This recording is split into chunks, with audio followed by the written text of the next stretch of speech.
What's up, everybody? Welcome. Welcome to our Tuesday tournament stream here for the Pawnda team. Pawnda and Horses team, as so named by Mr. Coffee. What is up, Mr. Coffee? Coffee and juice. Well, you know, what's up, guys? Pawnda Rapid 6-pack, so 6-round rapid tournament. Let me send a message out, a reminder, last call. It's last call already. It's only 6:33. It's the earliest last call ever. Alright, copy.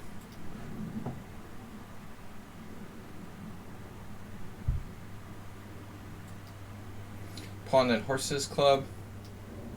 We've got 7 players. Message all members. Pawndas. Alright. Last call. Join us. Or join us. Join us. Quick hello. Can't join as I'm still working. Good luck, everyone. That's from Excel Poker. Now! No excuses.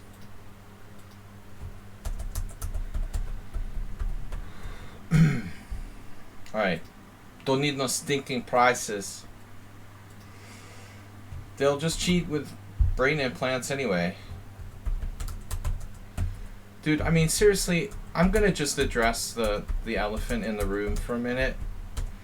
Dude, Magnus Carlsen doesn't need an excuse that Hans Niemann is cheating to, like, drop out of that tournament. Hans is so annoying that, like, him just being in the tournament is enough, I think. Just that's all I'm gonna say. And he's so annoying that just that dude being in the tournament is enough to justify, like, withdrawing from the tournament. Like, don't need to say, well, I think he might be cheating with a brain implant or something. Magnus, just leave, you know? I mean, it's totally understandable. Alright.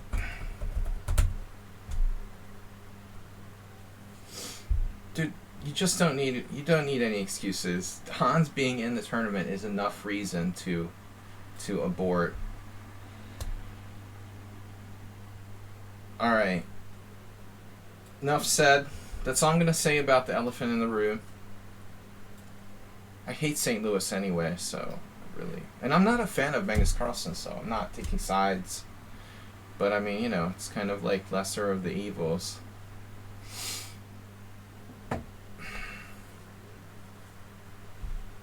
Alright. Chess.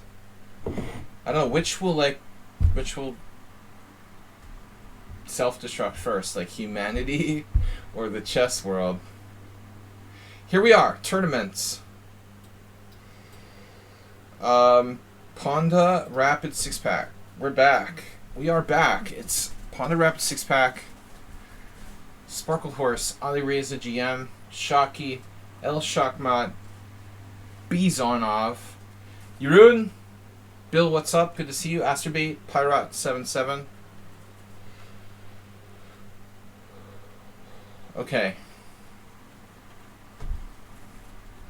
Alright. What's up? What's up? I don't hear anyone saying like how handsome you look. I shaved for the first time in 2 weeks.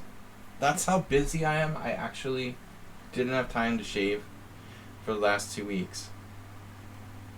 That's how hardworking yours truly is. But I was so happy to get time to do that today, so I don't look like I'm freaking 65 years old. You know, I mean, at least now I look like my normal age. I was looking pretty bad, man. I had to get a picture taken for my driver's license. I had to get this, like, international driver's license, and I got this picture taken in the subway. I look like I'm a freaking homeless grifter. It looks like a, I don't know, a lineup picture from the police station. Seriously, I'm old enough I don't need to look bad on top of that. So anyway, guys, my favorite victory is when I get in my car and I go home. No, sorry, that was Alexander Ivanov. My favorite victory is when it is not even clear where my opponent made a mistake. Leko Pater. My favorite victory is when my opponent drops a queen, then loses on time.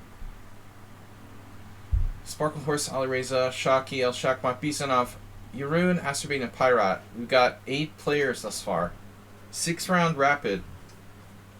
I look like 28. Flattery will get you everywhere, Azerbaijan. Throw in some bits.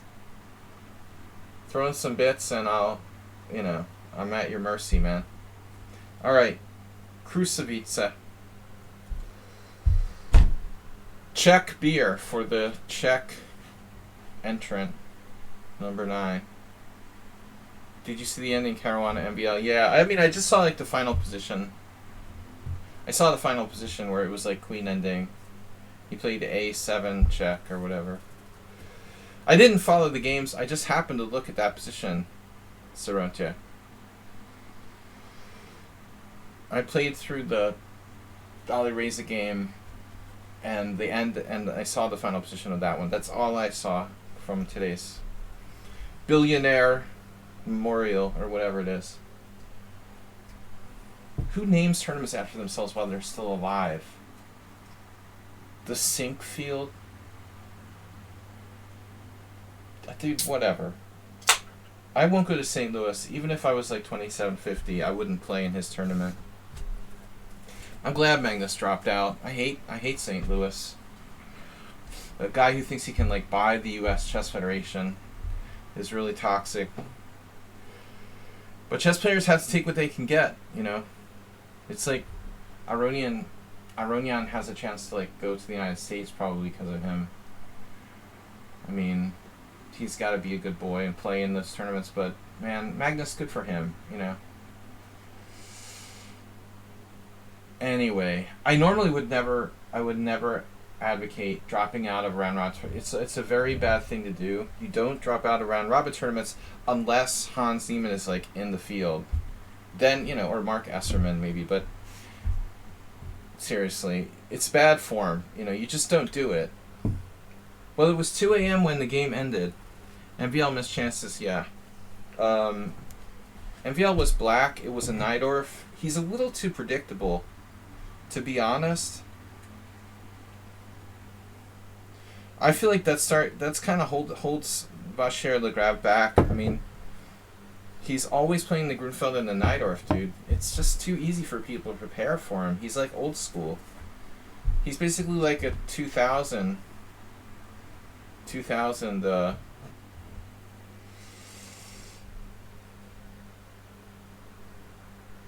era Grandmaster.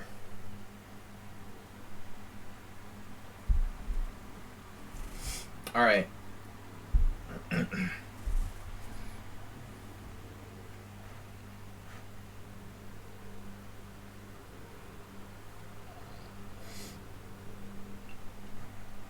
We got 10 players.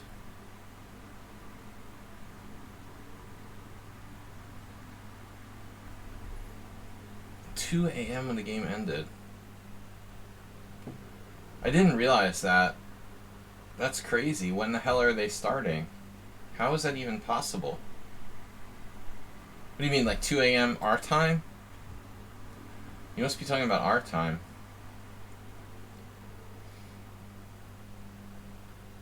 The Pawnda Cup. Guys, get started. Gift a sub to be number 1. Cheer now to be number 1. It's Tuesday.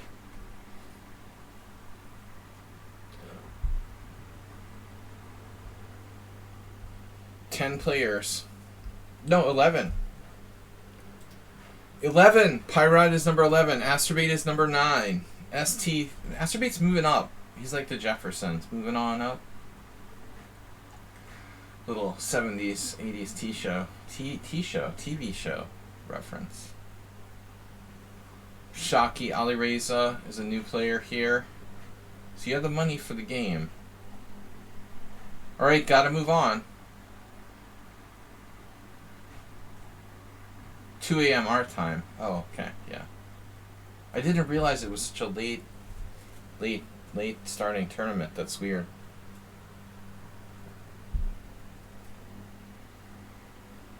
Right. Okay, I guess it's not weird. They start 8 p.m. our time. Right, so that would be 2 in the afternoon. That's normal. But I don't like St. Louis chess. Don't like what it stands for. So I don't really follow that. I don't like billionaires who try to take over like national chess federations indirectly.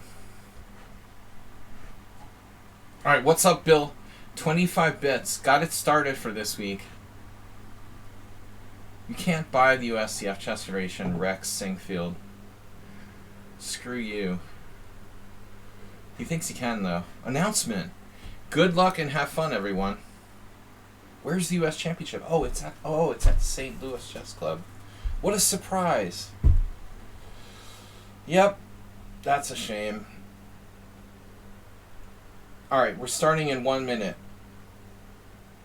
We have a scandal here in Hungarian chess with the head of the Hungarian Chess Federation was like appointed by the government or something. And he's just a disaster. He's toxically reacting to Rapport leaving the Hungarian Chess Federation and playing for Romania. Like, who can blame him? You can buy the top of the bits leaderboard, absolutely. You can buy the USCF too, but you don't have enough money. You have enough money to buy our leaderboard. Alright guys, starting in 25 seconds. Good luck everybody, 6 rounds, don't forget, 6 rounds, it's like 3-hour tournament. Probably the games will average between 20-25 minutes each. Theoretically, 10 plus 5 could last probably like close to 30 minutes, right? One game. Man, we got a request to join the team. I just spotted it. Man, I wish somebody had told me earlier. Mystic Slayer will have to wait until the next round. Please wait. Please wait. By the ECF is definitely cheaper. Definitely.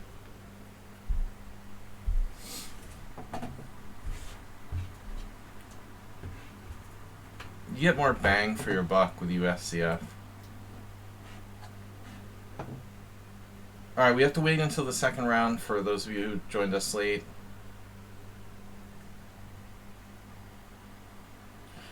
Top bits leader gets first place. Second place gets USCF. Yeah, second place is like a USCF membership. Mr. Coffee. It's so funny, like, since you stopped buying me USCF memberships, I, like, stopped, you know, now I gain rating points in every tournament, and I don't get any points, you know, since I'm not a USCF member anymore. I like how, like, it depends if you're a member of the USCF or not, if your games are rated.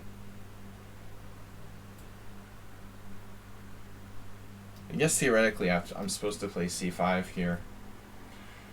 But that's how it was in the past too. Like, a lot of times I never got credit for the tournaments where I gained rating points. The corruption of the USCF and Lou Caruana's scheme to gain more USCF rating points for Fabiano. Back in like 2005. Lou Caruana like popped up on my Facebook friend feed. I was like, nope, I don't think so.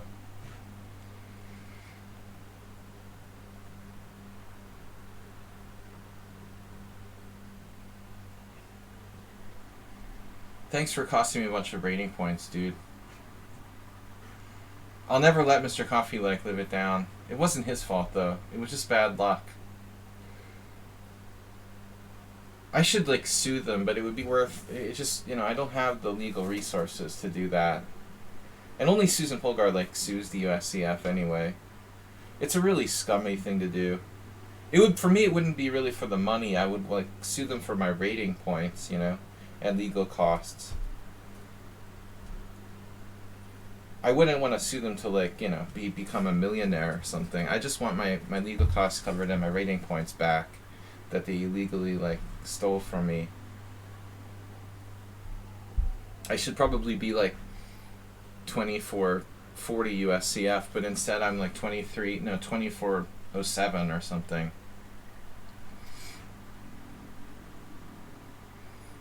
I don't know. This is it could all come back to help me though one day when I win another 2400 prize.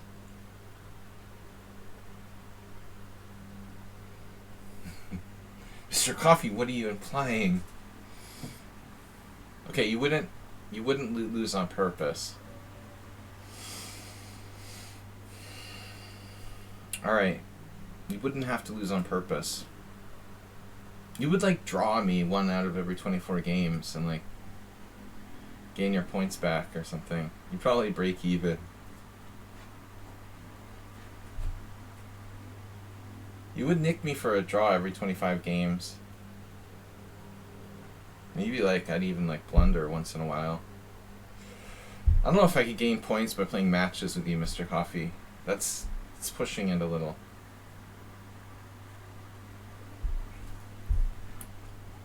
You don't see the join option.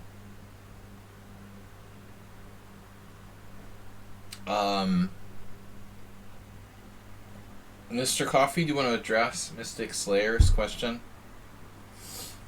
While I'm occupied here, should he have, like, a join option? He should, right? I'm gonna guess there's a chance you're not eligible because you don't have enough games.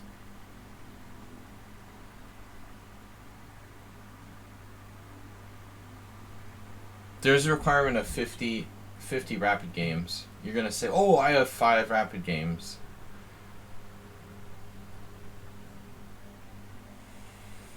We gotta have standards here.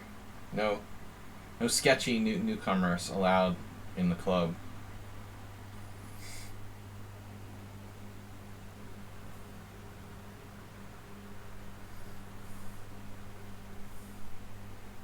I'm not really in chess mode.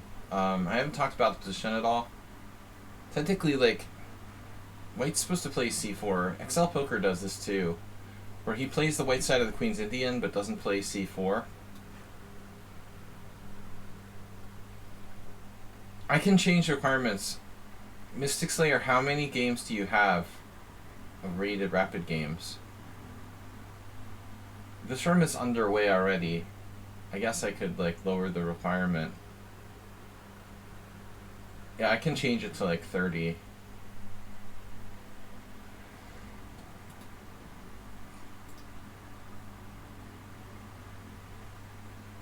We've had to do this in the past.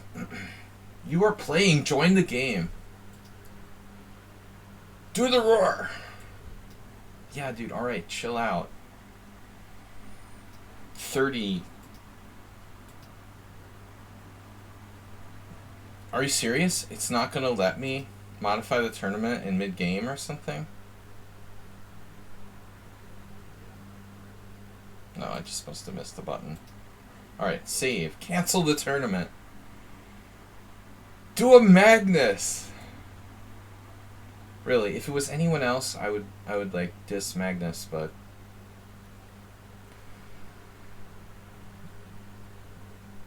the guy seems so toxic.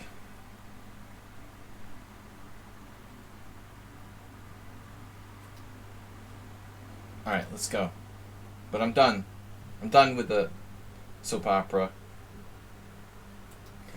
Knight c3 in front of pawn. Frontal pawn. Are you threatening me? Are you threatening? You're playing the hedgehog without c4. The white side of a hedgehog. An omitted c4. It's like a Verisov transposition. It's a Verahog. Half Verisov, half hedgehog.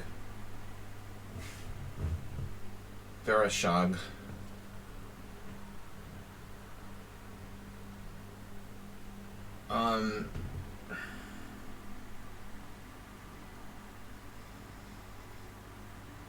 A6 kind of looks like a normal move. It would weaken my B6 pawn. So you got to deal with the annoying knight A4 there.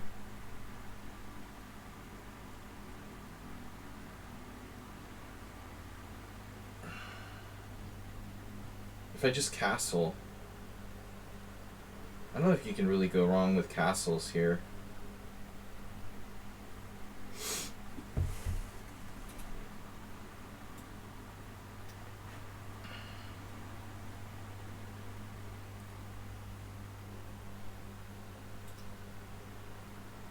Why does my camera look so... Why does my room look so dark? Something with the camera. It's actually... It was looking lighter before. That's weird. We need an AV club member. In-house. Alright, well, Rook D1. The Verahog.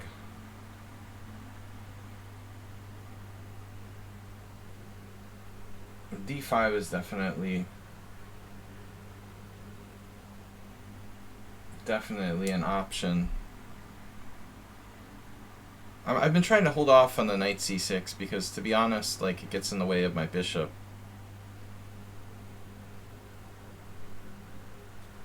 Astrobate, were you in AV club? He was like smoking cigarettes with the bad kids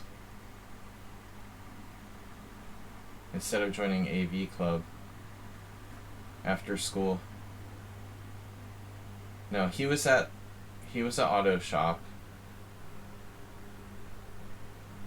instead of going to AV club.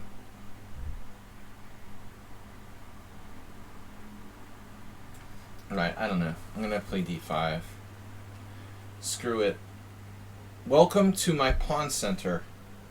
Now it kind of looks like, yeah, the crow. Crow has spoken. Yeah, White might have a reasonable position here. I don't know. I don't love this. I don't know what to play. I mean, honestly, the pressure here is undeniable. If I play d6, he can play bishop f6, and take the pawn. Or damage my king side. I'm not in love with that. Knight c6 like leaves me awkward.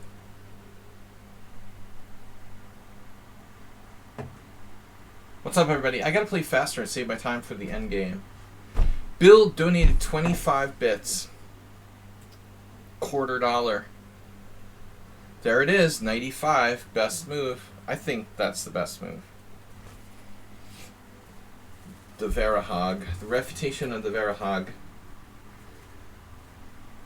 Vereshog or Shogoth? Visigoth. Knight c6 equalizing. I can equalize with knight to c6. Yes. So psyched about that. Knight c6 takes.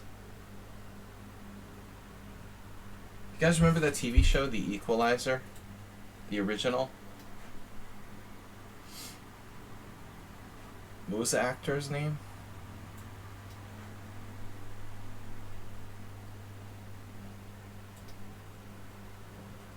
Alright. I'm just talking about all sorts of random shit. Rook e1. Now that's kind of weird. What happens if you pull the trigger here with e4?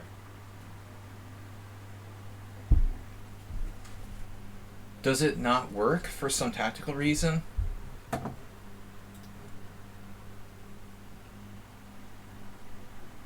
I feel like Bill missed his, well, he might have missed a chance to play e4. I don't know.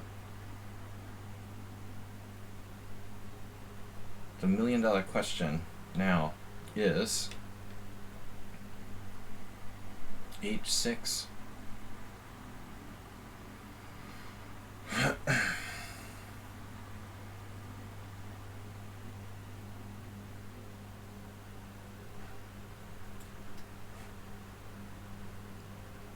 Edward Woodward. Woodwood. That sounds like something from C.S. Lewis, the Screw Tape Letters. Wormwood. Wormwood. Edward Wormwood. Hello, I'm Edward Wormwood. Edward Wordward? Wordworth. Woodward, I think you're trying to say. Edward Woodward. That's hard to say. Chess is not real, Acerbate. Bishop f4.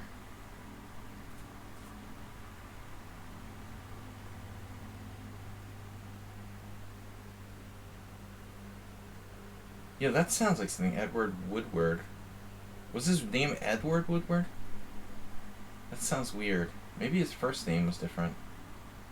Woodward. Bob Woodward. Who's Bob Woodward? He's the Bob Woodward is the political columnist who did Watergate.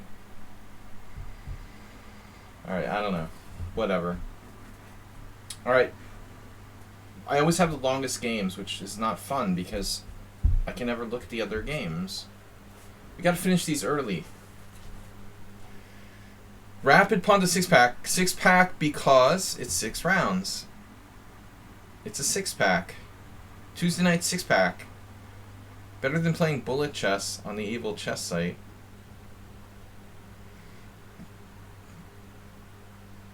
Bishop c1. Federico.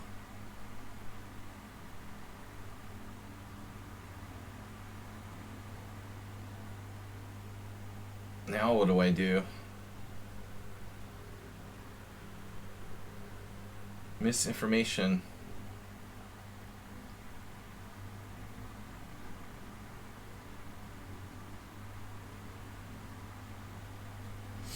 Misinterpreted.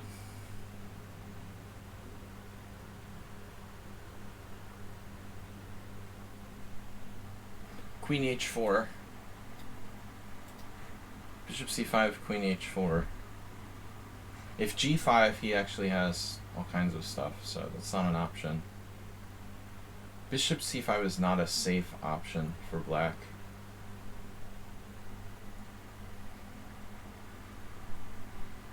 Kind of like rook e8.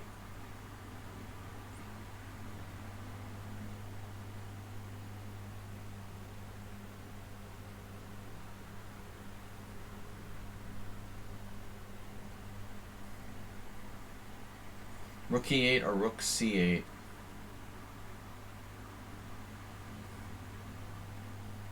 Where is Bob Woodward? Where in the world?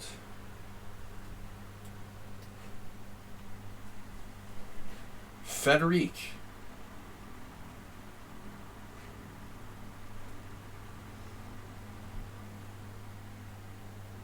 I had this friend from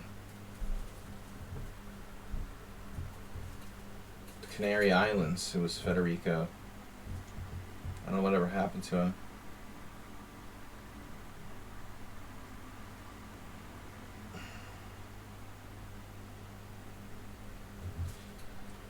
Okay. Rook e8.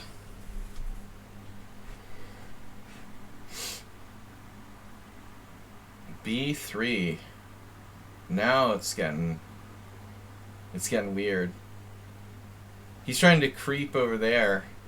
Creepy crawly.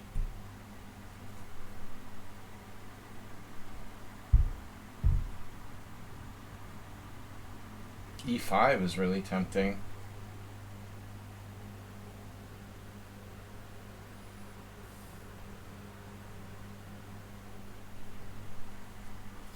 e5 doesn't seem to work though.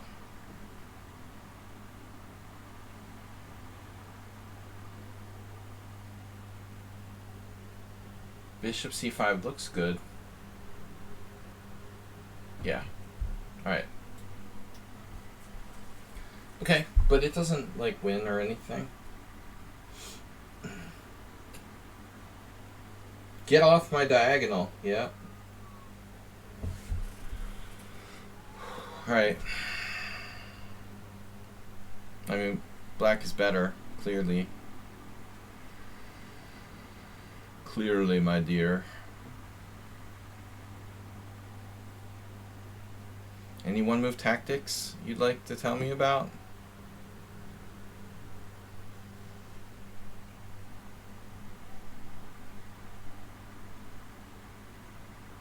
Man. E5. 1, 2, 3, 4. You got 4 attackers on the d5 pawn. If e5, knight just takes d5. Wow, that's just... That is just rude. Wow.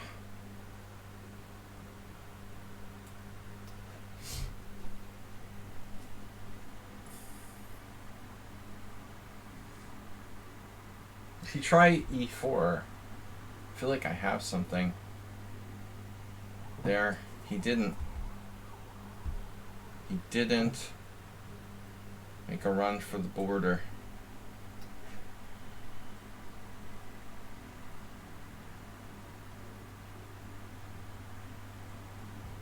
We need more time.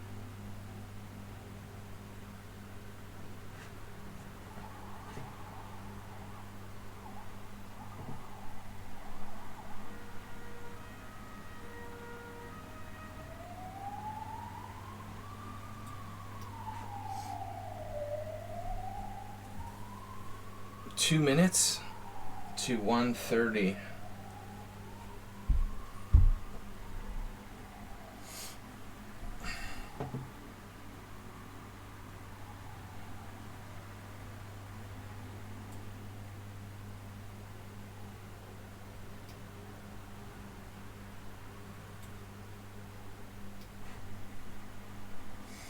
Am I paranoid to be worried about like queen a6, or is that like a real thing? I guess bishop on c6 is in the way of my rook anyway, so this is like a reasonable move. Too passive. It's like super passive.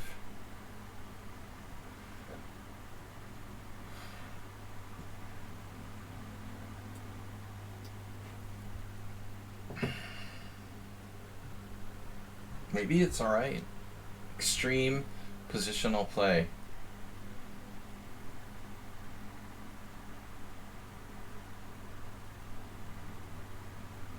Well, I can take it, but then I lose my e-pawn. I don't like that. I don't like it. Damn.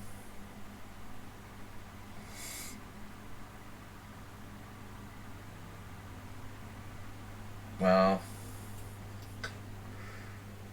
this is a crazy situation. Looks like black is not really that much better.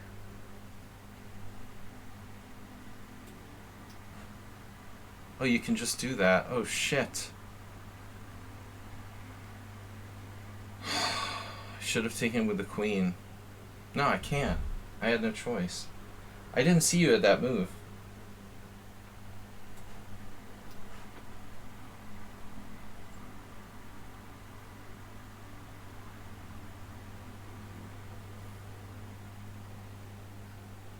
Wow. Great game by white. Very solid. Knight b1.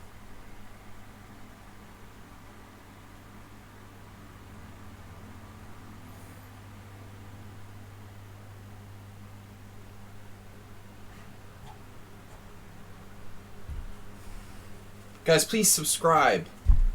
Gift a sub. It's September.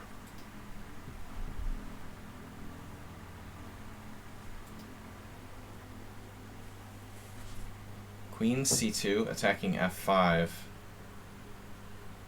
Trying to play rook d1. Wow. Check.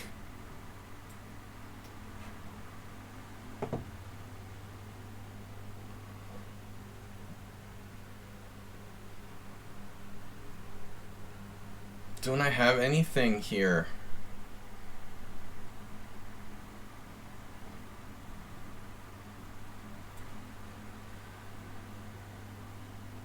Oh man, where is my advantage?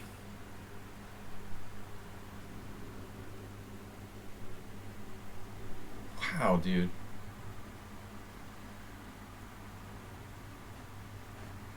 Great game by Bisonov.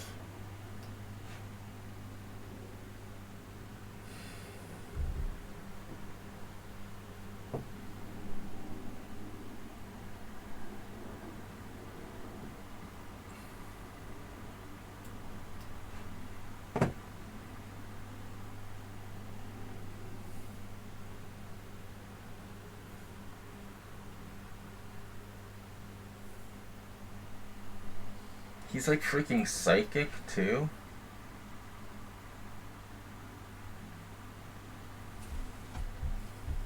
And fast. Dude.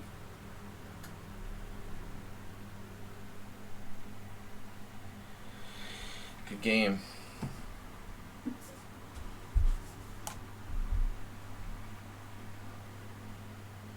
Way to keep the tension. Tension is killing me.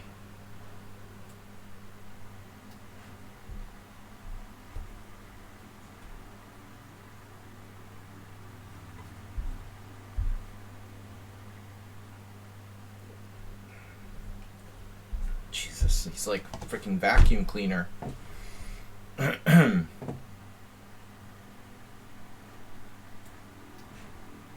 Dude, he's like pre-moving? What is with you today?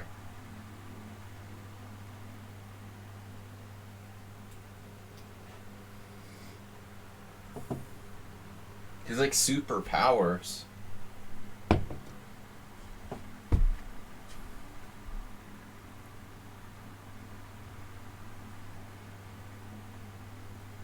And the only player who donated.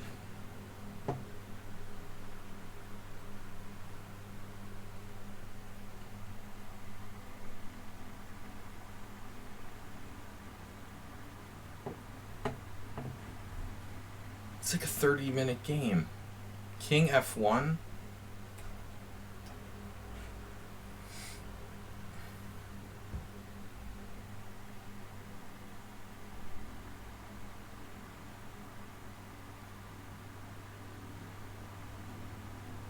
Wow.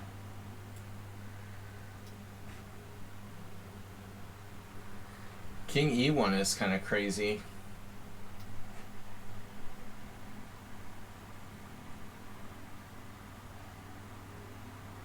He finally cracked.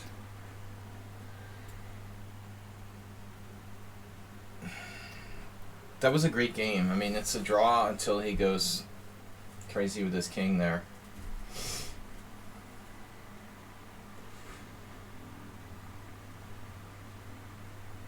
Move 33 is 0. 0.0 advantage.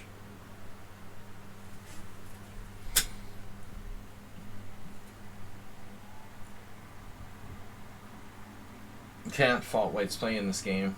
I mean, he was pretty solid. Apparently I was better, but I didn't see it. I didn't find anything. I just kept waiting for him to make a mistake, and he wouldn't make any mistakes. Nika.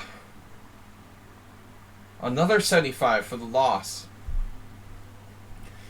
Just imagine how much he would donate if he won. We got 100 bits all together.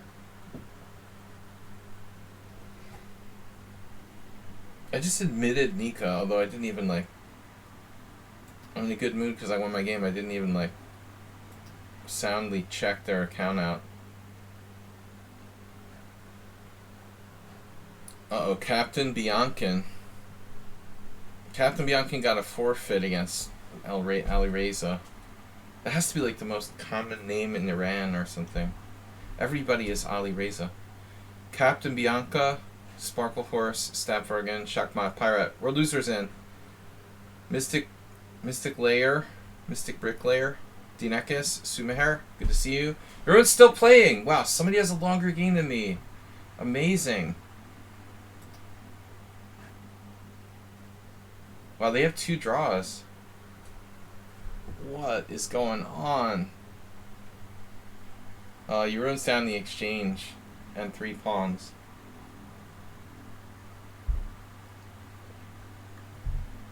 The exchange of 3 pawns is a sort of considerable amount of material. I'm not going to make serious comments, but Lars Salini, like tongue in cheek, I'm a big Nazi about like not dropping out of tournaments and stuff, man. I mean, you just don't do that. I've criticized Esserman for doing that and screwing over a tournament I played in. I've never dropped out of a round robin while it was going on. But honestly, I think like if Hans is in the tournament, that's like enough justification for dropping out. He's got to be like one of the most toxic and annoying people in the world. Yeah, I mean, there's no need to like accuse him of using a computer without evidence. I think just say like, "Hey, Hans Niema's in the tournament. I really don't want to play anymore." That's a completely legitimate reason to drop out. Federic, what? Read your previous message. Thank you.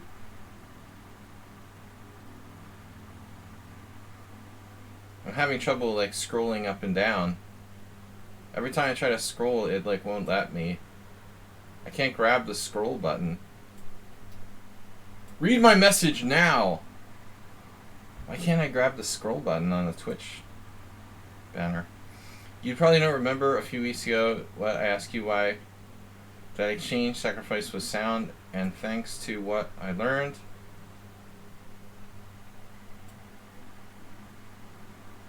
I won one of my games with similar exchange sacrifice. Yeah, you're welcome. I mean, dude, I'm paranoid. I don't think that, that game that Magnus lost is anybody was using a computer, but who knows, anything's possible. I'm as paranoid as the next guy. But man, yeah, that dude is extremely obnoxious. I wouldn't want to play in a tournament with him.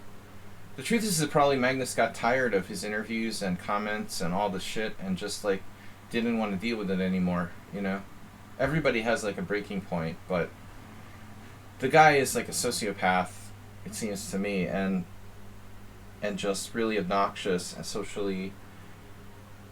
he's just socially inept and crazy, and I don't know, I can't blame anybody for wanting to drop out of the tournament after losing to someone like that.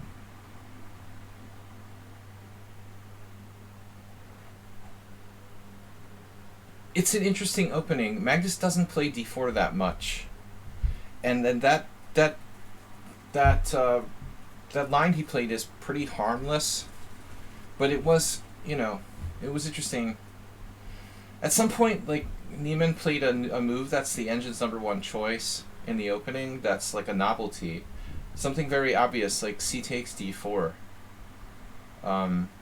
So that sort of thing is possible.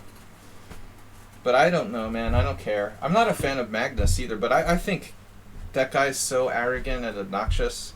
Anybody's justified of dropping out of the tournament. He's just like monstrously horrible. That's my personal opinion, but you can think what you want. All right. Anyway, yeah. I mean, and the thing is, like, it's not like there's like grandmaster norms involved. I mean, nobody's like screwed over,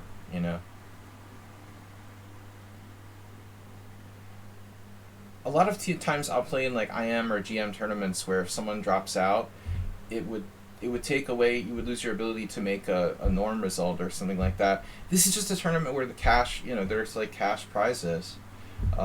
It's not like somebody's losing an opportunity to make a GM norm or something, It's not good form, but if he doesn't feel comfortable, he should have an option, I mean, I don't know, I don't know what the deal is, but the guy is really horrible. You don't know how you would behave if you are the best in one sport. Jesus Christ.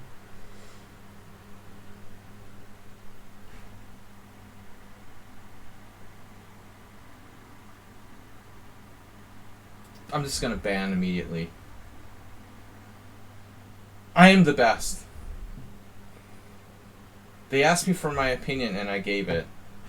You don't like first time chat show up in our stream and like question what I say. How dare you? Alright. We're back to the tournament. Goodbye.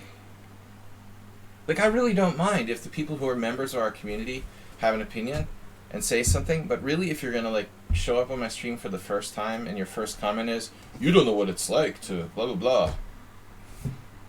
Dude, I've been playing, you know, chess for 35 years. I know a lot. What it's like to be the best in the world. I beat Magnus's dad. What do you want? Alright, seriously. You don't want to weigh in on that, because they get all these trolls. Magnus isn't the best either. He quit. Yeah, he was talking about Magnus being the best. It's just an obnoxious way of saying it. You get penalized for some reason if you drop out without a good reason, you think? Dude, it's a big, major thing. You never do that. Of course. Penalized? Well, I mean, if Magnus had, like, an appearance fee, he should absolutely, like, not get it.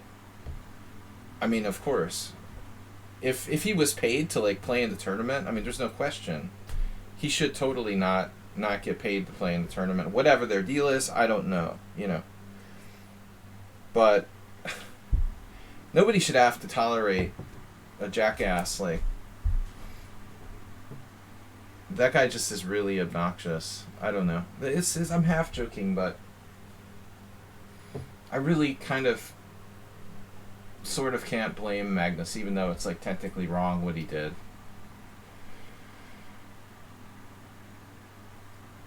It's got to be pretty horrible.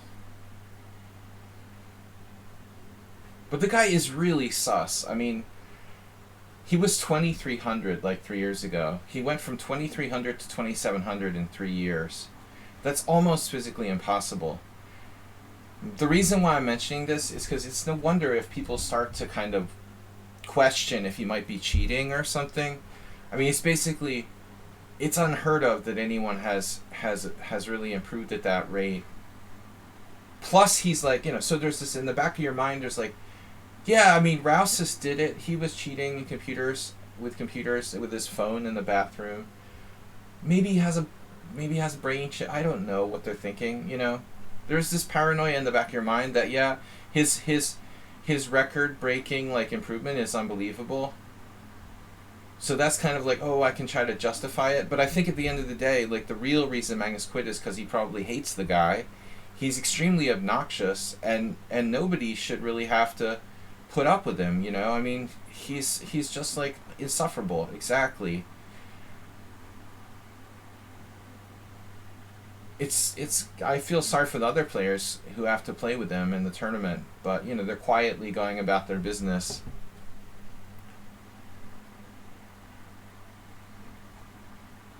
Yeah, you need a nylon mask installed brain chip. That's the only explanation. What the hell is going on? Queen A5. Alright guys, I'm done. I have nothing else to say.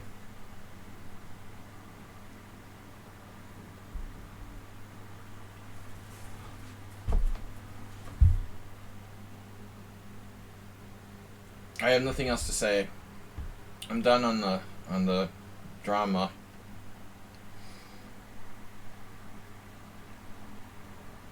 I'm not like justifying. I don't even like Magnus particularly, but I kind of get it, you know. When somebody's that obnoxious, you reach a breaking point. He probably just couldn't take it anymore.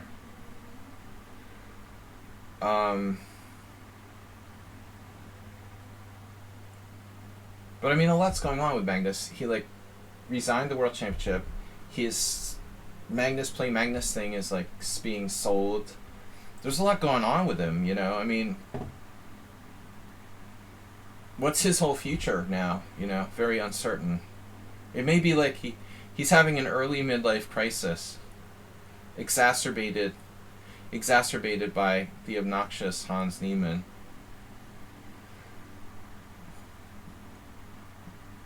Alright, well, I don't know what to make of Queen A5.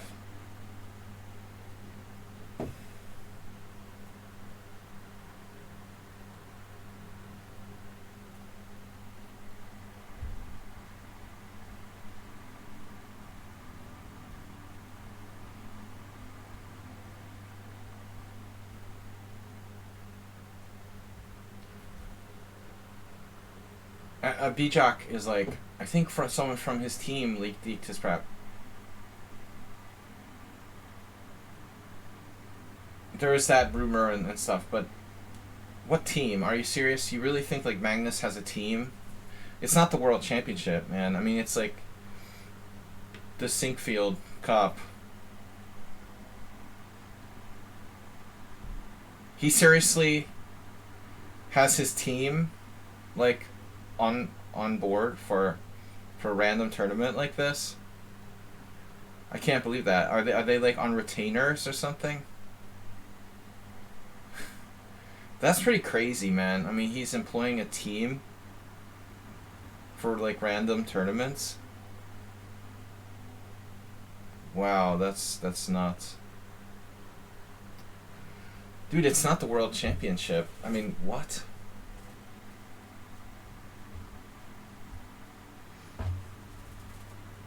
It honestly looked like a game I would have lost. The exact kind of... It just was not a... Magnus didn't play well. And, you know, he was obviously disturbed by the guy in the first place, which is almost impossible not to be. He didn't play well. He played badly, you know. And since when does Magnus, like, need an opening advantage or something? The problem was, like, once they reached the typical Magnus position where Magnus has nothing out of the opening, it's equal. Normally, like, Magnus would outplay the other player, but the opposite happened because obviously Magnus wasn't in a good state of mind, you know. When you play someone you hate and like they're obnoxious, it can have like a weird effect on your play, I think. There's no mysterious shit. I don't think like he used a computer. I don't think Magnus's prep was leaked. I think the guy is just really obnoxious. Magnus was distracted, couldn't play his best, and lost, you know. Of course the interview's insulting. This guy is like a disaster. Maybe for entertainment value he's useful, but he's like a horrible... He seems like a horrible human being. I mean...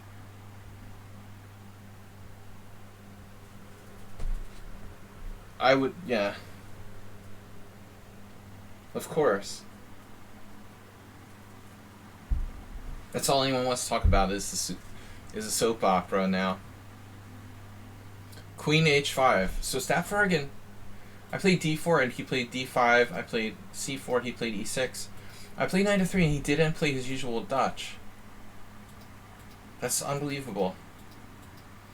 The first time ever I've seen someone play basically like the Cambridge Springs, trade off their central pawn and then transfer it over to h5. That is really, really unique. Can someone accept me in the team? He needs to explain why he would withdraw. What, for you or for me? Or for who? For the billionaire?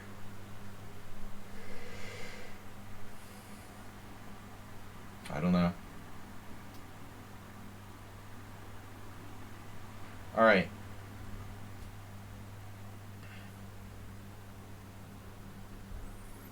Dear Mr. Billionaire, I withdraw from your tournament because I can't stand the fuckface I lost to, you know? Sorry about that. Catch you next year. Signed, Magnus Carlsen.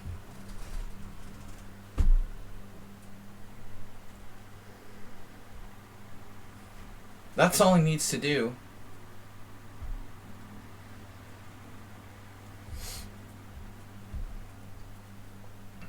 Alright. Magnus just needs a long vacation. Alright, what's up? Next question. I played E3. That's not very inspiring.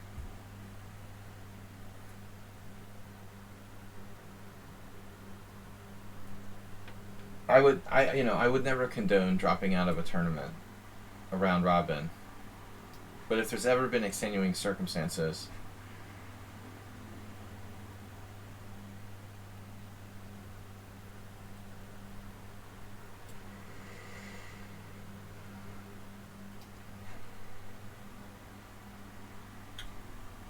but it's not like it's the U.S. Open where the fans.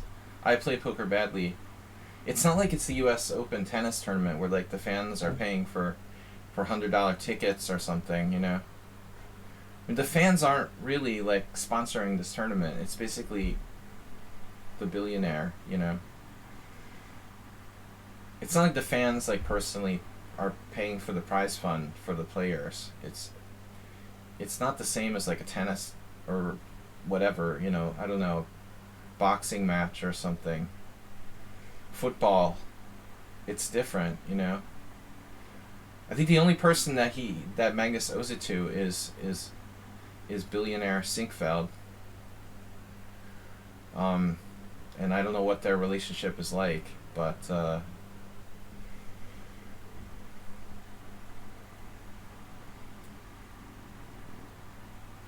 I really don't agree.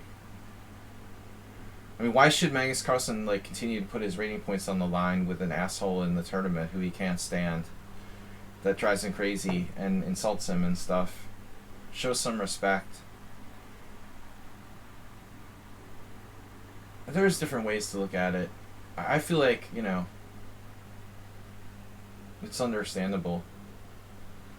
But it's not like he's like screwing over the fans who paid, hundreds of dollars to see him play or something. It's not at all what it's like.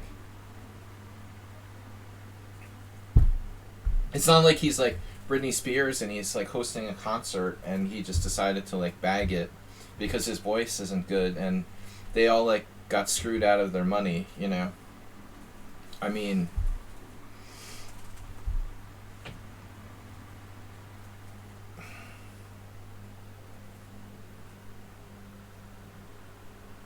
he's not world champion anymore. Dude, I mean, there's a lot going on with Magnus Carlsen. So giving up the world championship, his company is being sold, and now this. Maybe he just wants out. I think he wants out. No, I can't stand Sinkfield and the whole St. Louis thing, man. Another reason why I really personally don't care at all that Magnus did that. It's not like he like screwed over good people or something. The Sinkfields like just want to like buy the U.S. Chess Federation. I really can't stand them. It's not like you're screwing over some really, really great, giving, kind, wonderful organizer who has a heart of gold,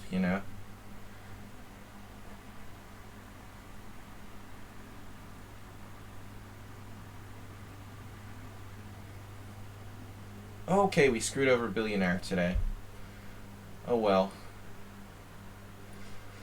Could be worse. Man, I mean, I don't know. At some point, like, are you supposed to just keep playing if you're... Is Magnus gonna just, like, keep playing and tilt off the rest of his rating points with this obnoxious prick in the tournament? I will say one thing, though.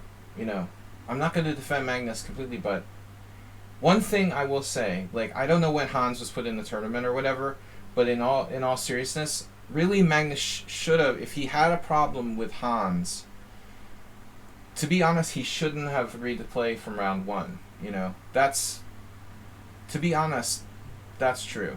If it was an issue where he thought Hans was a cheater, Hans may have cheated online in the past. I know Hikaru thinks that, or other people think that he did. If you have an issue, like I have an issue with a player in the Hungarian team championship who I think is an online cheater.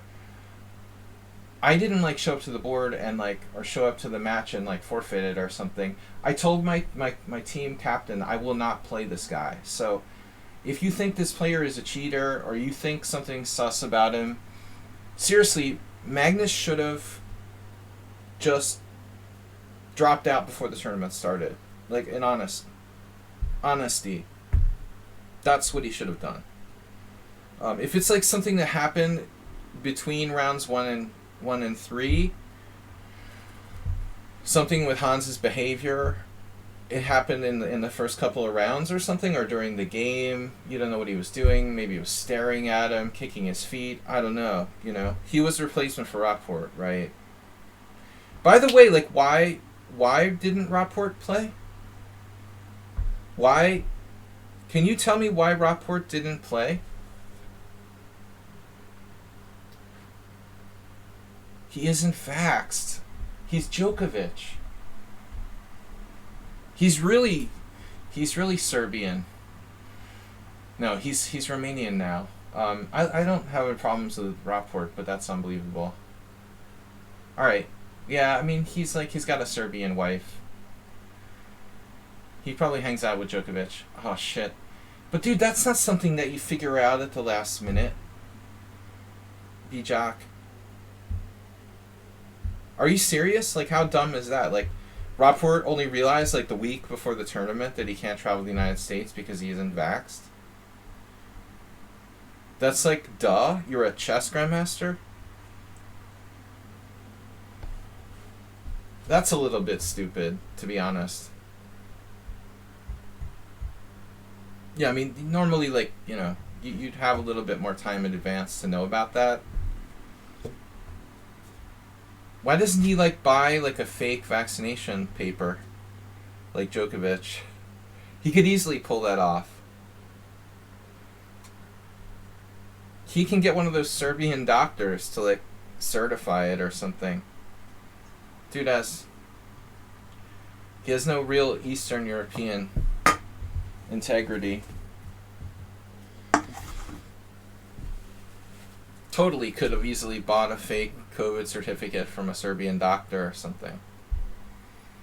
I don't know where he lives. You know, I don't know what the deal is. His wife is Serbian. He's playing for Romania. He's Hungarian. Where I don't even know where Rockport even lives. You know, maybe.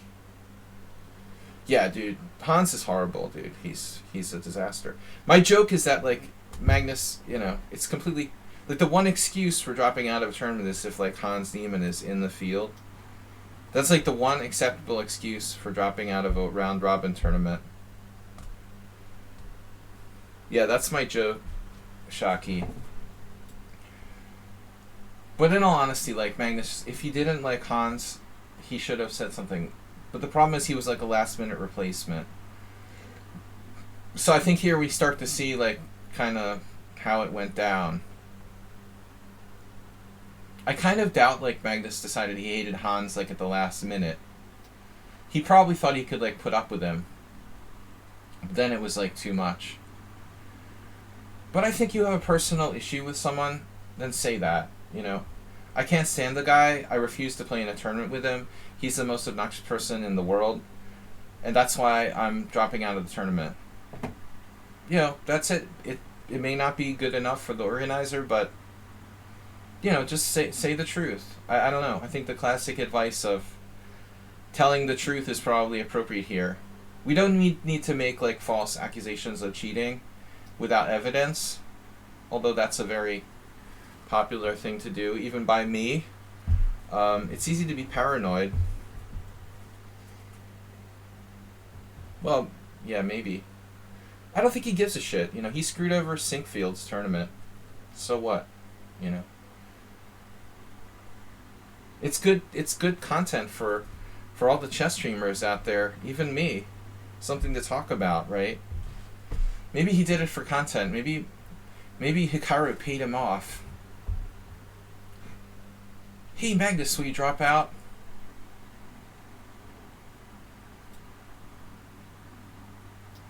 I need some good content for my stream.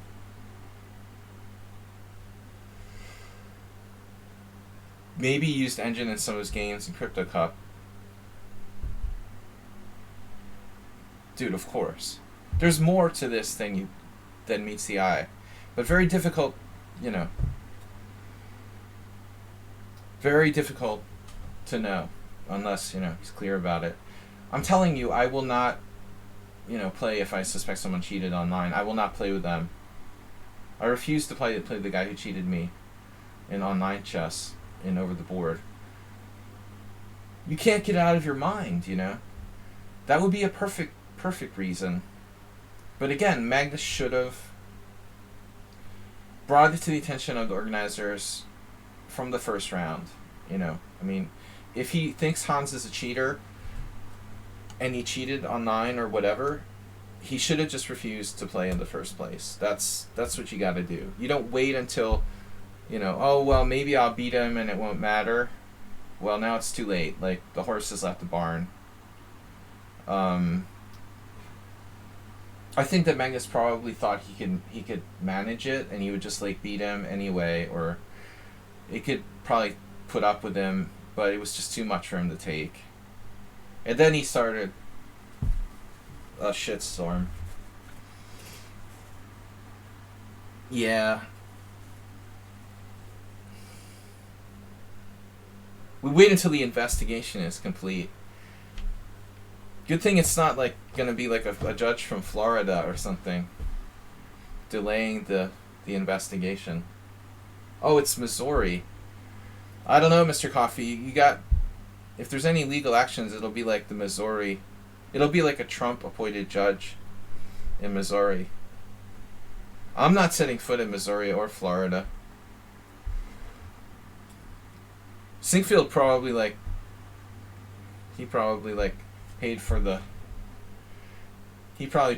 the campaigns of all the judges in Missouri or something. To get a special master to review his games. Exactly. That's what I'm talking about. Rex Sinkfield has probably like single-handedly donated to every Republican in Missouri. Although I read somewhere that he's donated to political candidates on both sides. But yeah, I don't like the guy. I'm really not sympathetic toward people who try to buy the chess world. So I'm just kind of laughing about the whole thing.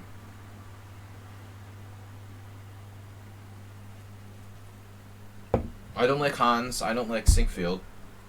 I'm very neutral toward Carlsen. I wouldn't say I don't like Magnus, but I'm not a fan. So for me, it's all just very amusing. You know, I just don't really care. It's just kind of sitting back and watching the fireworks. I seriously wouldn't play in St. Louis if they paid me $5,000. I wouldn't even set foot in the state of Missouri.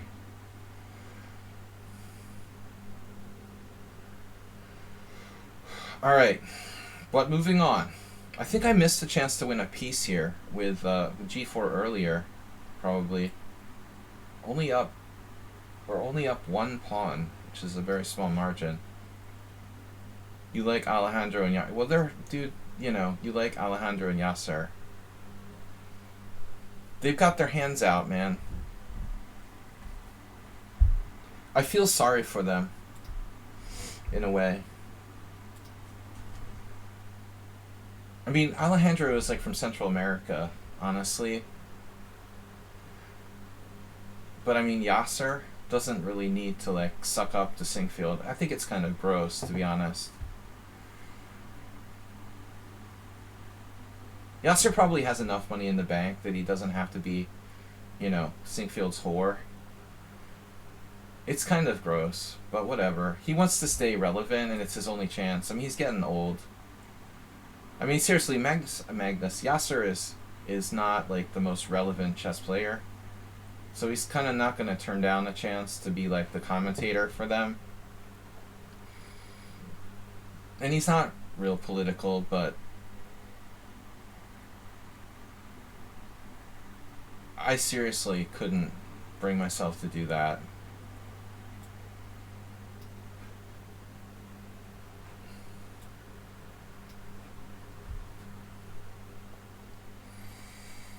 It's something I like Alejandro and Yasser. It's not about them, but you know they're working for like a sort of grotesque conglomerate.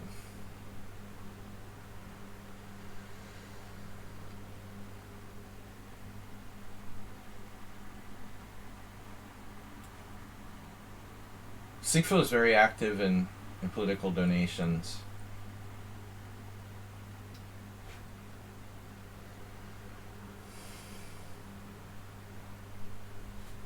What are we doing? Rook h8.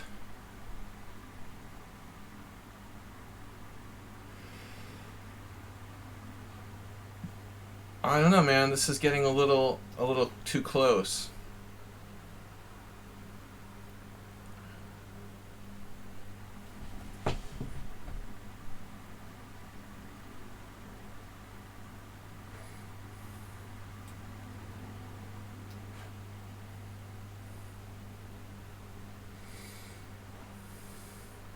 Fed with the Prime sub.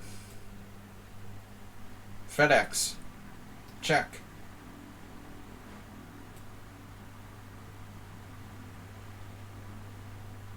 Where did I come from again? Dude, are you gonna seriously, like... I'm up 2 pawns here? Wow. 2 pawns is more than 1.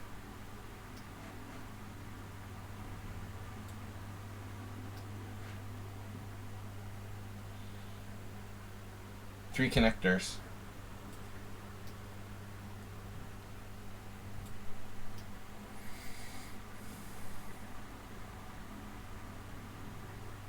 Thank me for my streams. You're welcome.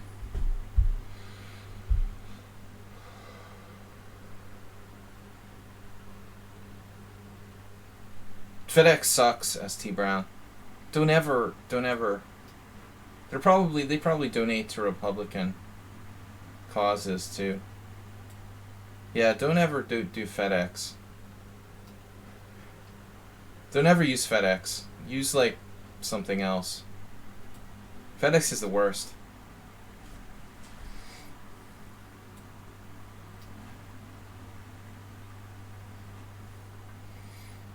Mozart with the philosophical thought for the day.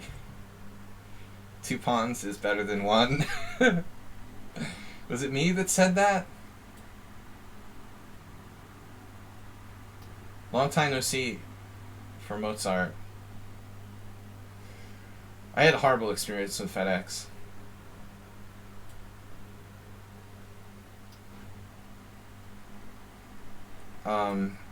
That was FedEx Hungary, but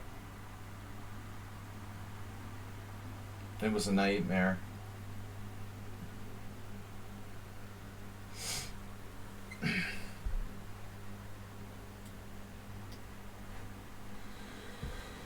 Good to see Mozart.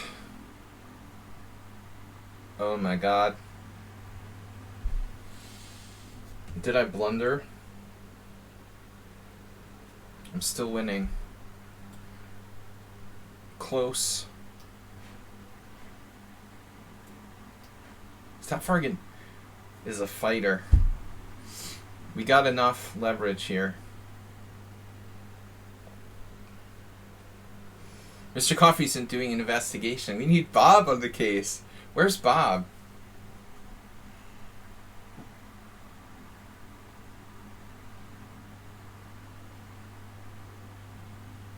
They can't buy me. Whoa. Okay, 5. You will stay. Look. You will stay in your zone.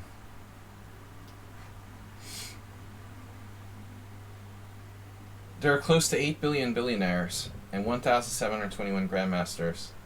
What's the ratio of billionaires to grandmasters in the world? Just asking, you know?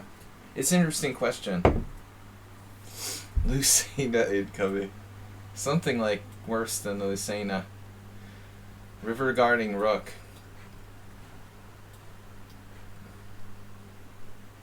This is not good. That's a whole queen and nothing but the queen. So help you God. With check.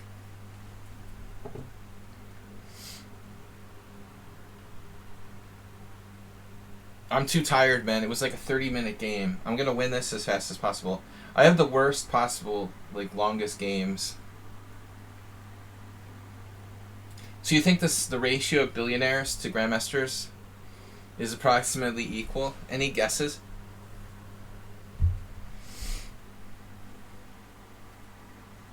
So here's a question, trivia question. Well, not trivia question, but who will be the first chess grandmaster and billionaire?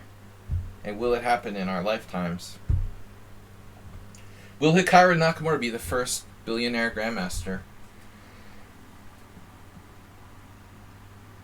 Or is your money on, like, Hans Niemann?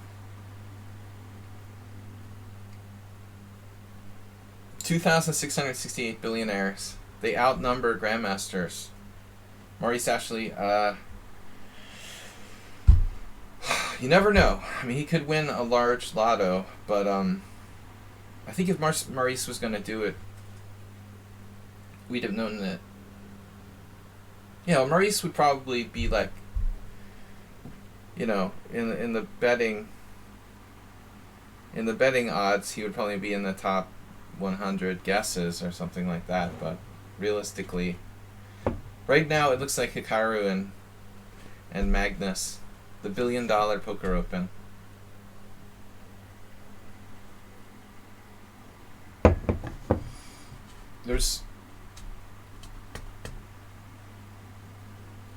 Yeah, maybe if Dan Bilzerian becomes like a chess grandmaster, maybe we could make a billionaire a chess grandmaster before you can make a chess grandmaster a billionaire. That's another funny way of putting it. Like, which is harder, to make a billionaire a grandmaster? We could make, like, the billionaire challenge.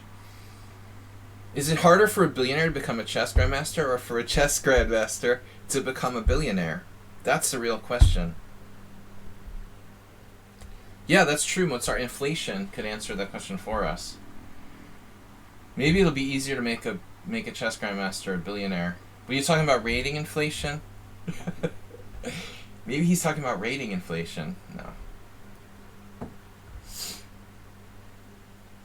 Yeah, we need a really young billionaire can mold into a strong player.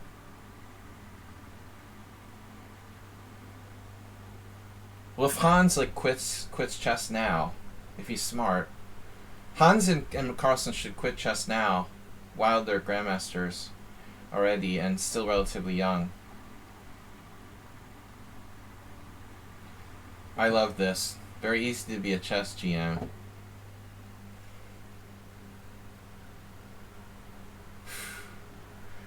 Damn, dude, my life's goal, and you're like, it's very easy. Yeah, I don't know about that, man.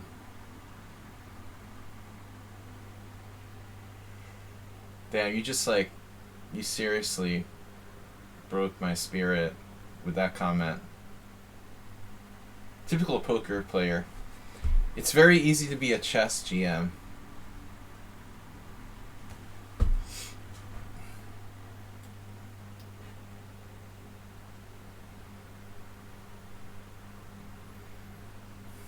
Aren't there any like grandmasters from like United Arab Emirates or something who are like related to some billionaire oil sheiks?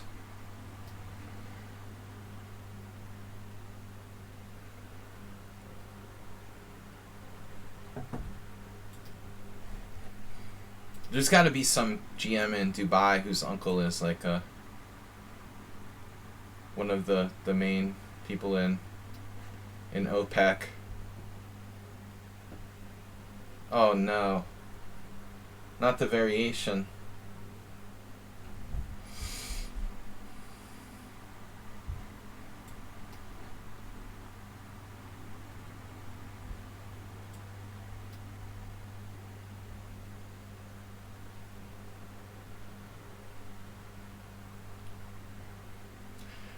No, I don't. I know that you didn't intend to hurt me.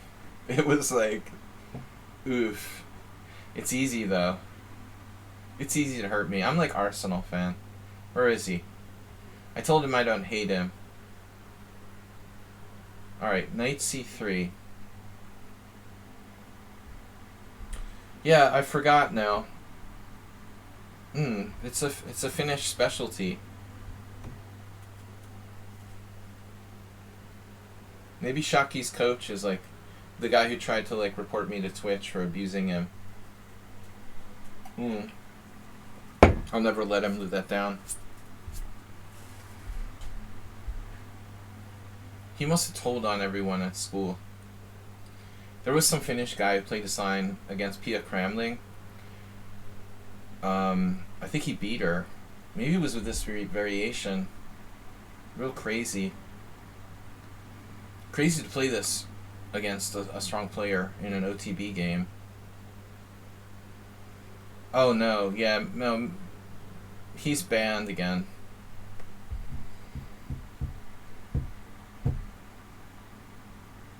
I feel like there was some update, weekend update. Like I knew how to play this, and I saw another way to play it, and now I don't remember. I don't know.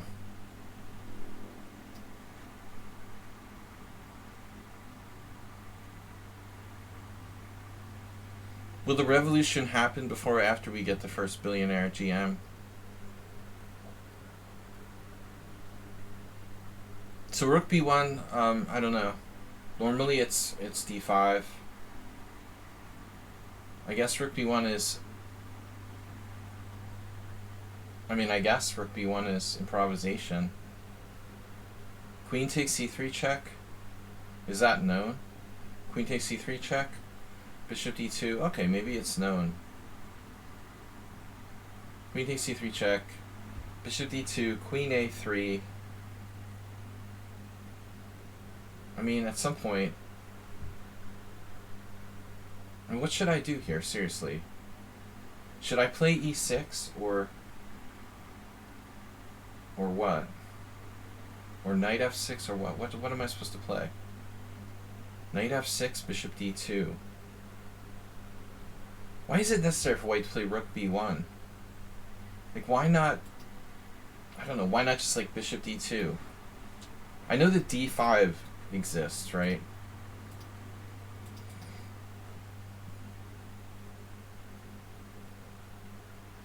Let's say I play e6 here. My queen isn't, like, trapped, right?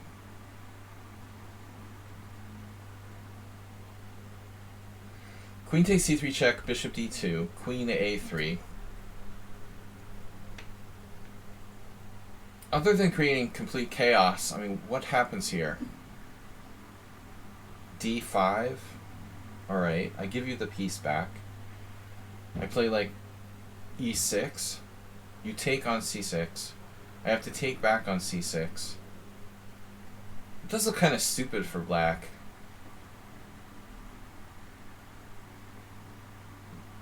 I'm gonna, like, just trade this knight for this knight and really gain very little development in exchange. e6. What are we saying? No, we're saying queen takes c3 check. So queen c3 check, the problem with that move is that it really doesn't do a lot. I'll probably have to lose the piece back anyway. Or endure some kind of terrible disaster.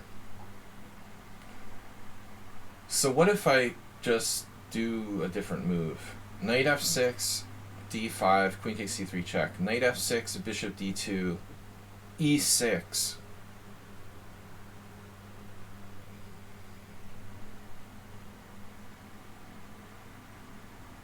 Knight f6, d5, queen takes c3 check. I have to do it anyway. Bishop d2. I'm off on a tangent. Queen somewhere. Queen c5. I don't know. Pawn takes c6. Pawn takes c6.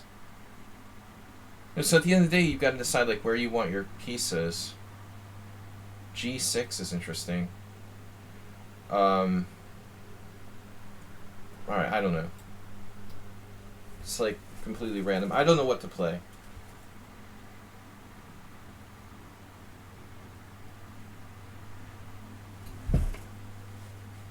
Will the revolution... Okay, what revolution are we talking about? The American, like, Civil War that's going to happen that everybody is up in arms about? Is that what we're talking about? The revolution. So bishop d2. Like, okay, so here's my question, right? He could have played that last move. Like, what's the big deal with, like, rook b1? Like, why not just play bishop d2 right away? So you played rook b1, I played knight f6. You could have played bishop d2 right away. What's the big deal, like, about that? Does it even do anything? Basically, you could have played it right away. It wouldn't have made any difference, would it?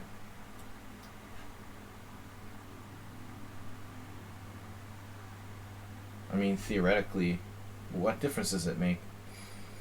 You play bishop d2 first. I have to develop something. Then you play rook b1, and then I have to develop something, and now it's your turn. Now you can do a discovery.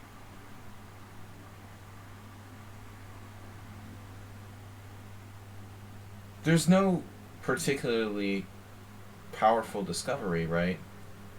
Knight b5 is the scariest one. It's a lot like a c3 Sicilian. Knight b5, queen d8, bishop f4, knight d5, knight b5, queen d8, blah blah blah.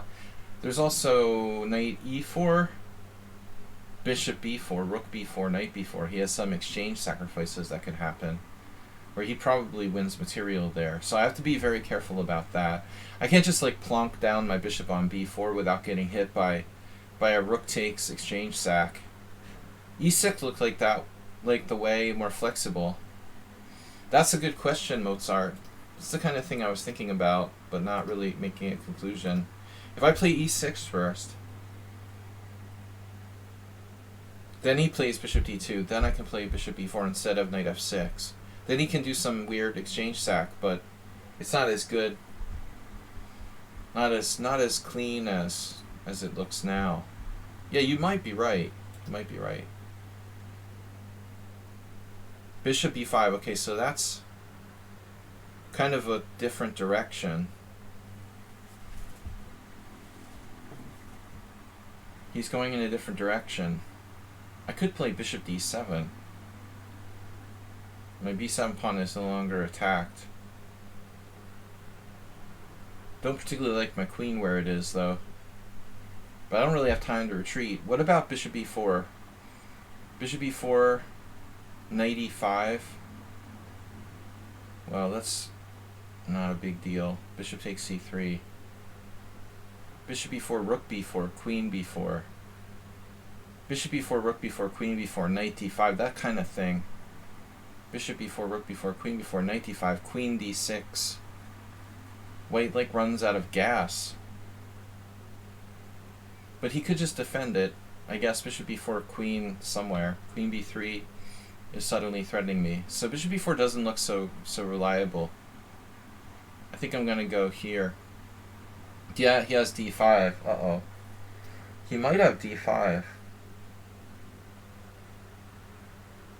Maybe I should play queen d8. I mean, it's like the safest move. It's got to be the safest move.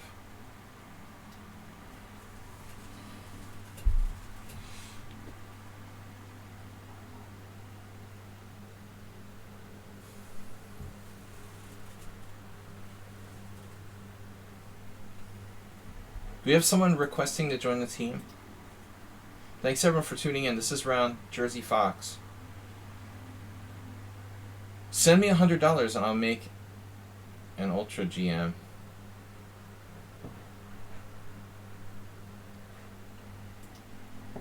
And, oh.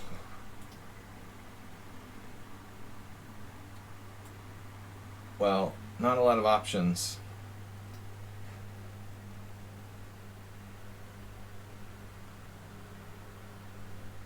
Queen c7.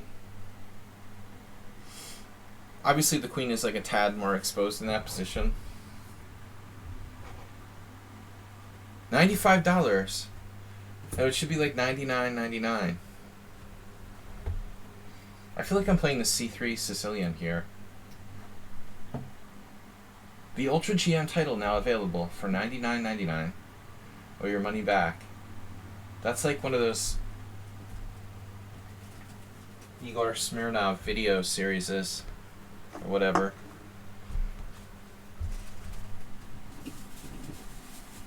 The The GM title is so easy. That sounds like a good idea, though. Ultra GM? Exactly. People just don't realize there is no such thing as Ultra GM. The only problem with that, the fact that it doesn't exist.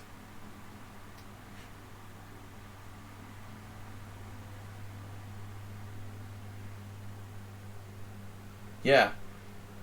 And I only learned as a middle-aged adult, Mozart, that actually there is no such thing as a Ginsu knife. Ginsu knives are just completely made up. Like, you know, you always assumed, like, seeing those commercials in the 80s that Ginsu knives were, like, an actual thing, you know, that existed, like, in Japan or whatever. But it turns out that Ginsu knives just... they aren't even a real thing.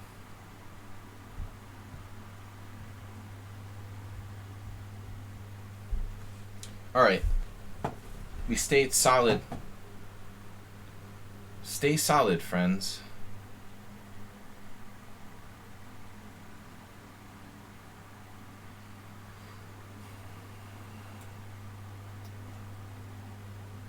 Never to be uttered. Yeah, you have to gift 1 sub for every time you say the evil chess site.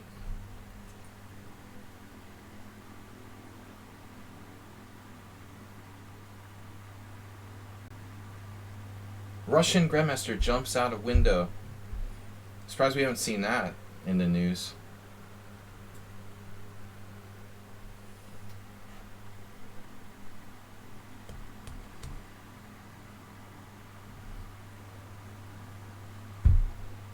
What's like Nepomniachtchi's take on the war in Ukraine? Has he spoken out against it? Or just been really, like, silent? We need more controversy. Let's stir up some other controversy. Play Poker Badly just seriously gifted a tier 1 sub to the community. No, Karyakin went beyond. Yeah, Karyakin went beyond Call of Duty. He emphatically pronounced his support.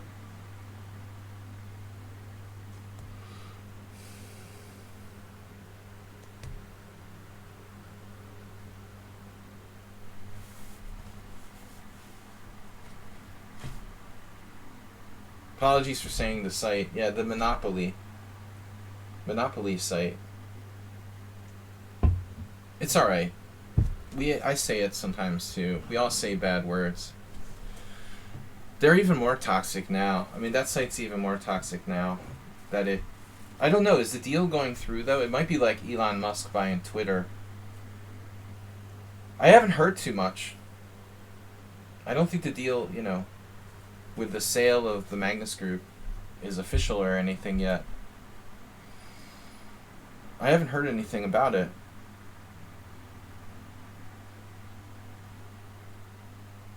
Magnus Group. Group Magnus.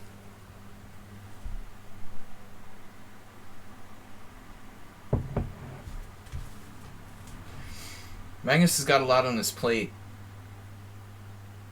Maybe the recent scandal is a welcome diversion.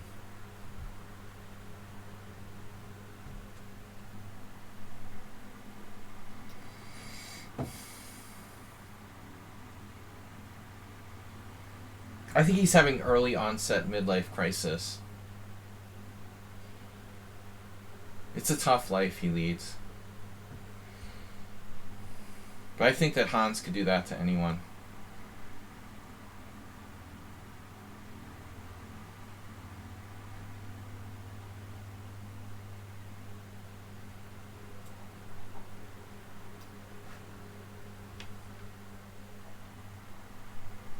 I mean, if anyone's suspicious that the guy's cheating, I mean, it's not normal to be able to go from...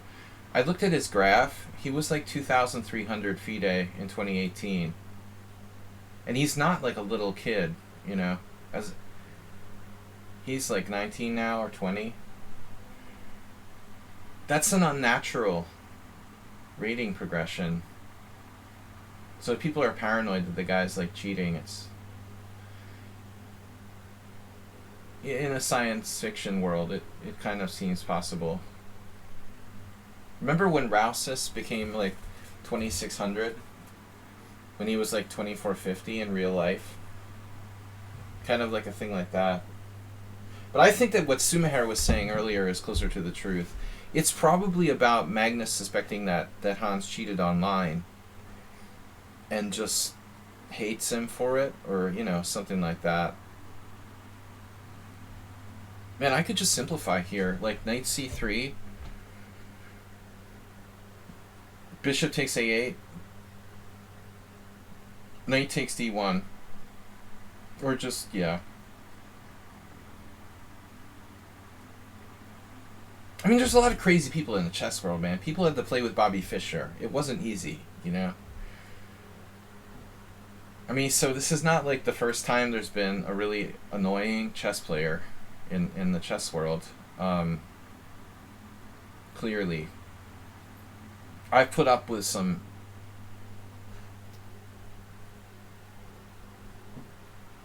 pretty annoying people.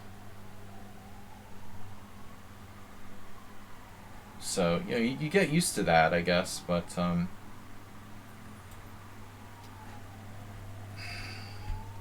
poker, like you talked about Jamie Gold.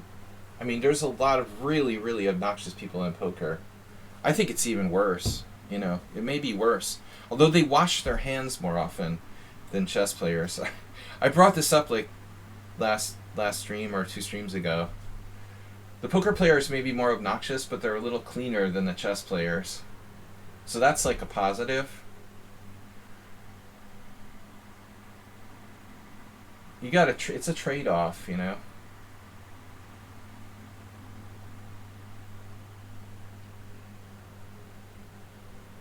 Poker players are like 3% more likely to wash their hands after using the restroom than chess players.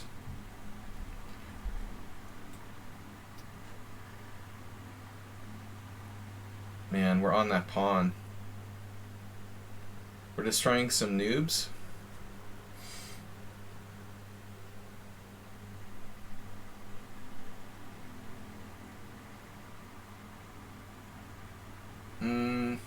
Not yet. Wow.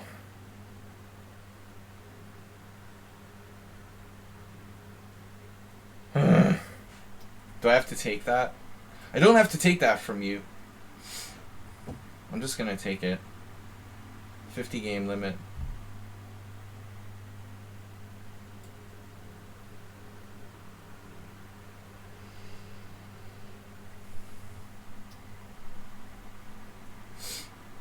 Please don't tell me you have a threat. He has rook f5. He's got a ridiculous amount of time.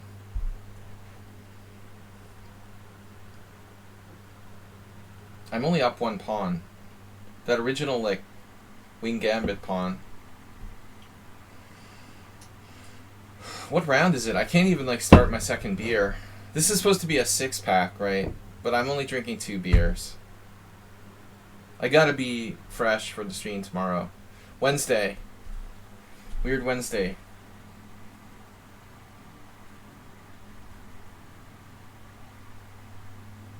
This sure beats playing on the evil chess site.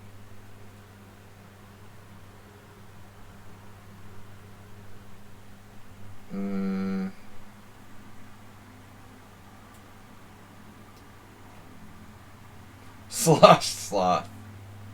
That's funny. Sloth's taking a little vacation.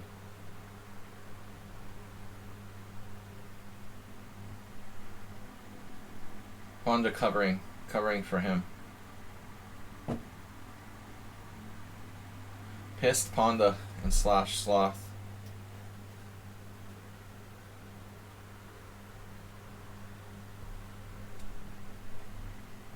Got our extra pawn.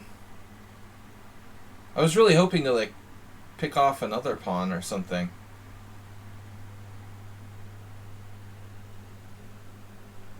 It just hasn't materialized.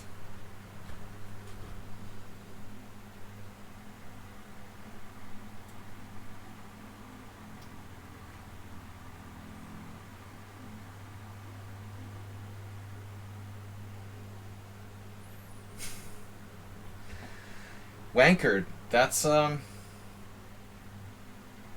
like a British terminology, no? Can't be too safe.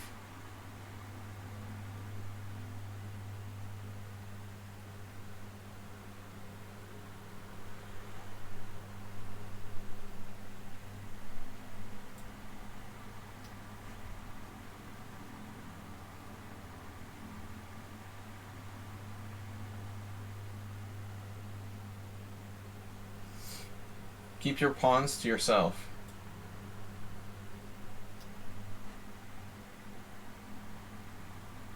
This is compact. Oh my god, you had that. Master had that move. I totally missed it. That's so sick.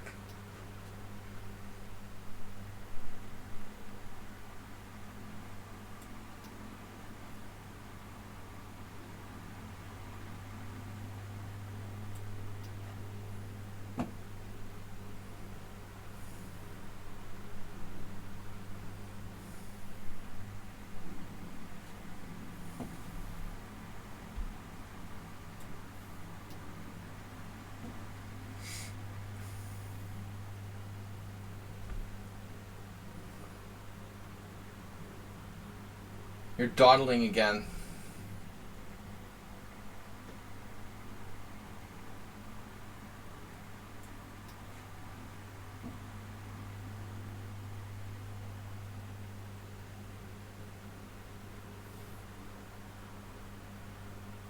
No. Dawdling is a word, but I don't think that's the correct spelling. That spelling looks kind of shaky.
Emerging markets.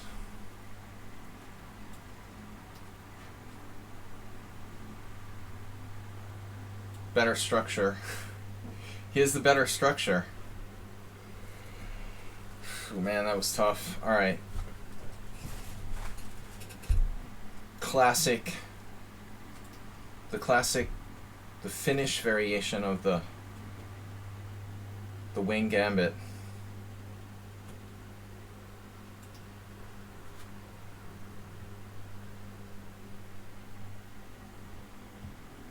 Finns use that to beat Swedish people.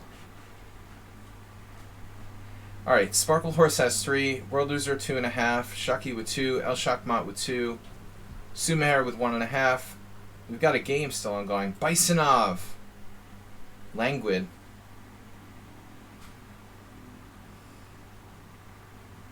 Wow, Pyra with another upset. He beat me in the Simul on Sunday. Taking out Bisonov now. Sanov might be...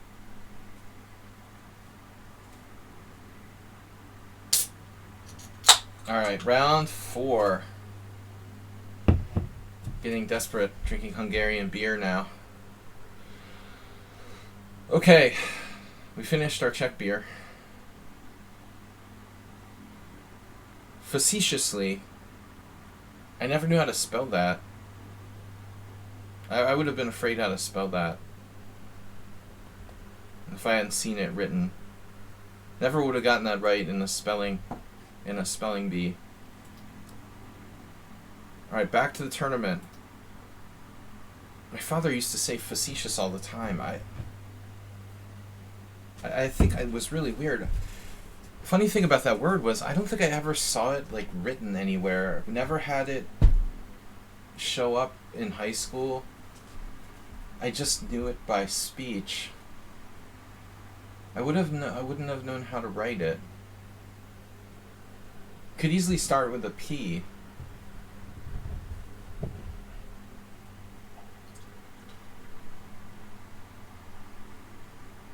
Like fat. P-H-A-T. Rap style. Alright, we've got 1 minute and 42 till the next. You would have spelled it perfectly.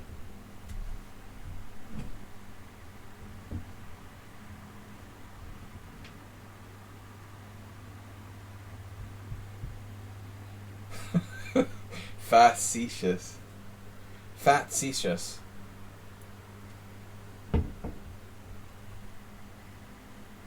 Fat Farm. Does that still exist? There was this brand of clothing called Fat Farm. It started to be trending when I was in high school. Triple Fat Goose. Fat Farm. I guess Fat Farm came later.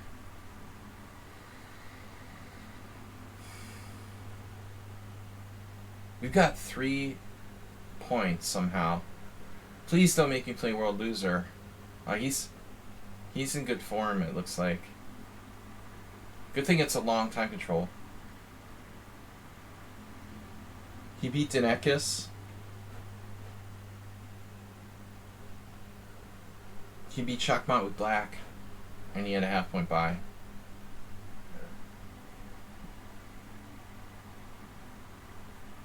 Number 1 fingers. The Philly Fanatic.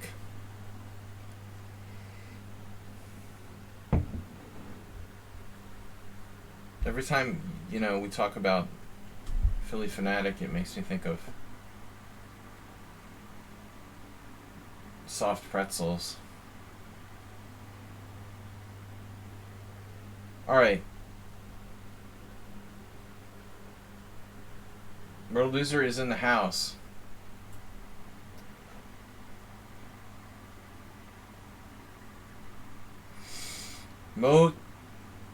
Mozart.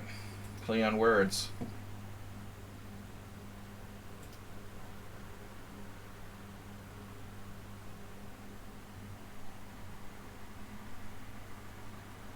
How do you spell Mozart again? The Loser.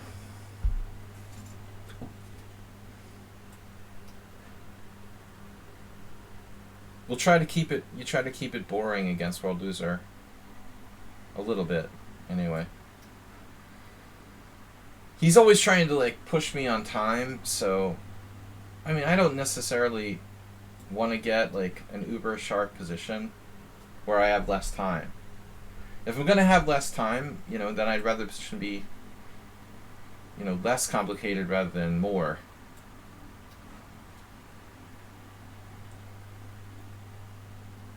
If you're gonna pressure me on the old clock. Pawnda's girlfriend names. Say phonetic, Asterbate. Hooked on phonics.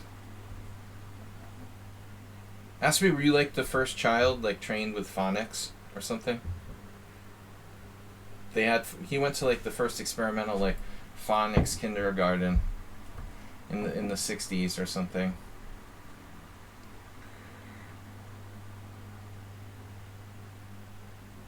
A game like this the other day.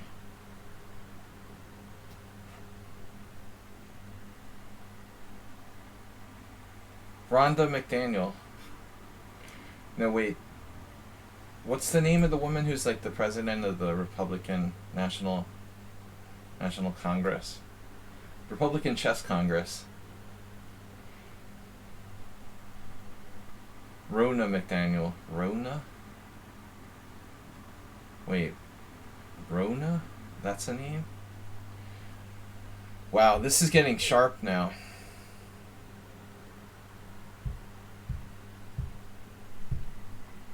It's not Rhonda. You'd think it was Rhonda.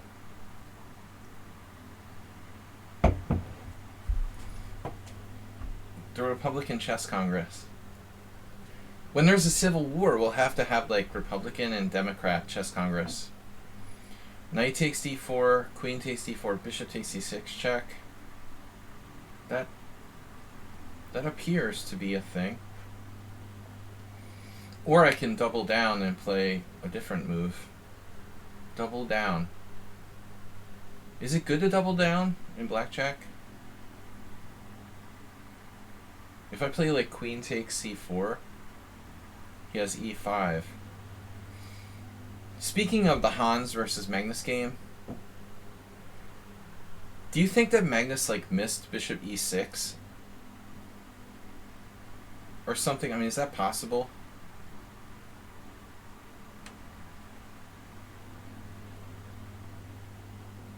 Would you like to play in the Republican or the Democrat section? Queen a4.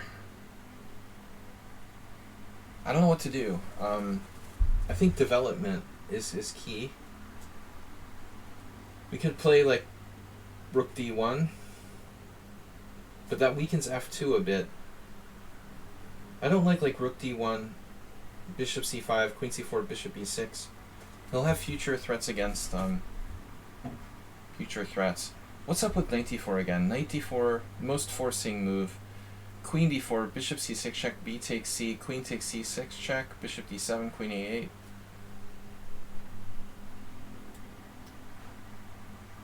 I guess this is just pretty equal. He takes and then gives back the piece. And gives back the pawn. Gives back. Right.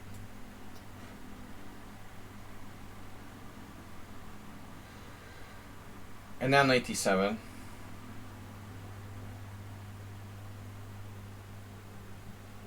Gizdavu.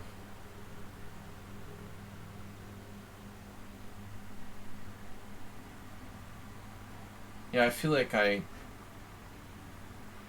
should have played the other line. This is very simplified. It's like a safe continuation, but white doesn't have an edge. I don't think that white has an edge here.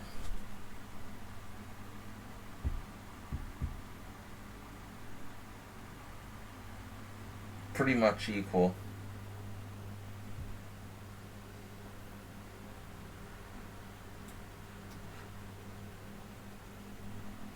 Maybe black's already better.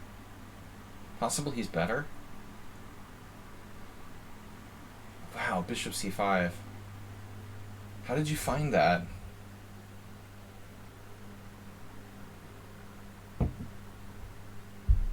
Rook d1. Bishop f2 check, king f2. Rook d1. Rook d1, rook d1, rook d1. Rook d1. Rook d1, queen c6. And then I've got nothing special. You know, so it's just nothing but problems with like rook d1. All I do is like weaken my f2 square. I think it's better not. Better to not play that move. Except that it's equal.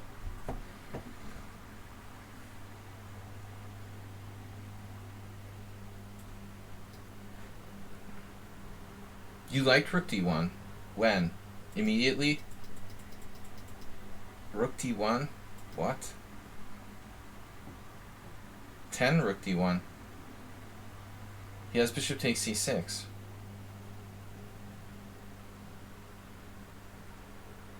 Oh shit. You really think so?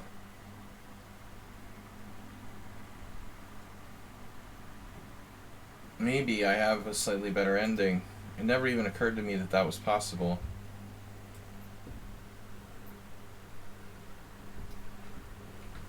Wow, I just assumed it like lost.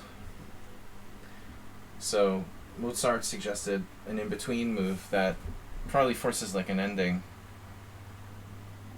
Yeah.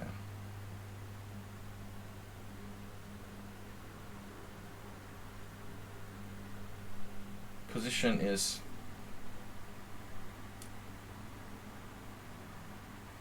is terrible, but not hopeless.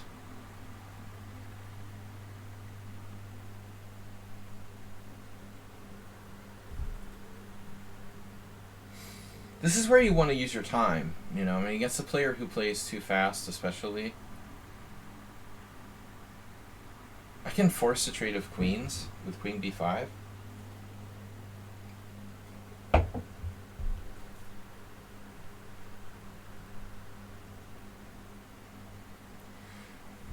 That's probably a safe decision.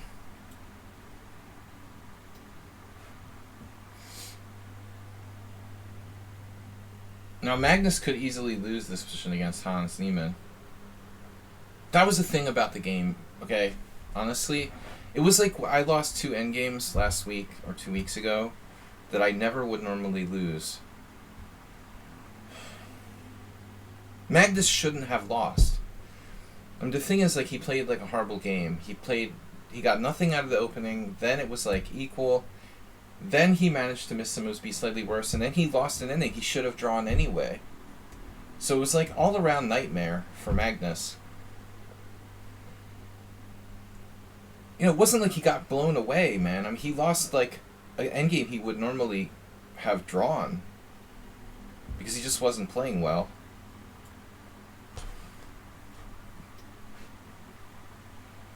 This is exactly what happened to me in my tournament.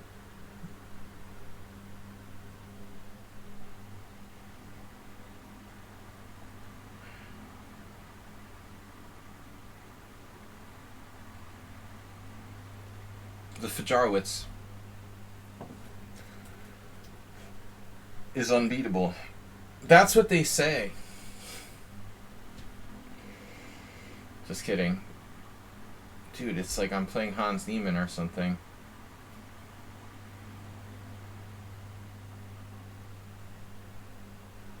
This is like what happened to Magnus. Just a tiny bit worse in the ending, and he lost with like bishop and a slightly worse c-pawn.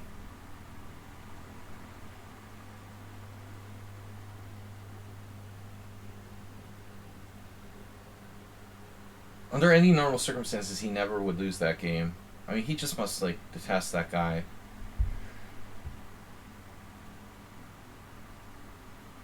It's totally understandable.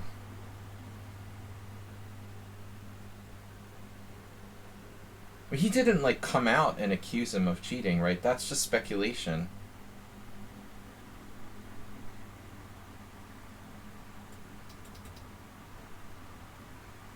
He should have withdrawn before the tournament even started.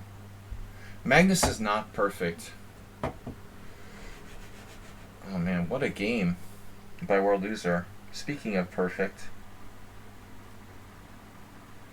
Magnus is not perfect, but World Loser is.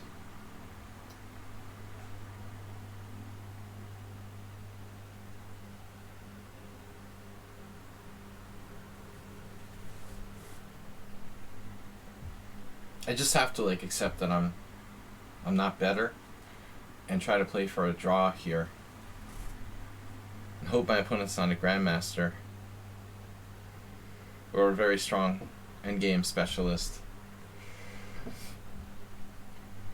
I suspect like in the opening my bigger mistake was not playing more ambitiously. Like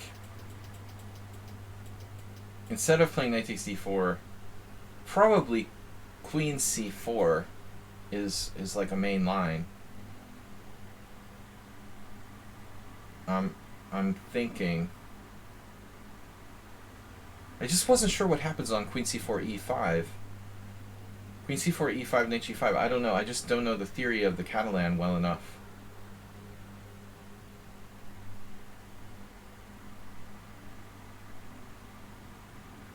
When World Loser is in the mood, he can lose to anything. It's good to see him thinking, though. It's probably a good sign. b5. Wow. Okay. Okay, b5 probably doesn't do a lot. Probably not a bad move.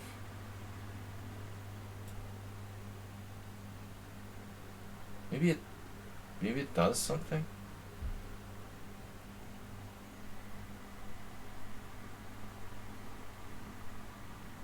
You'd honestly think that World Loser was like an endgame grinder, the way he played this game. So correct and solid.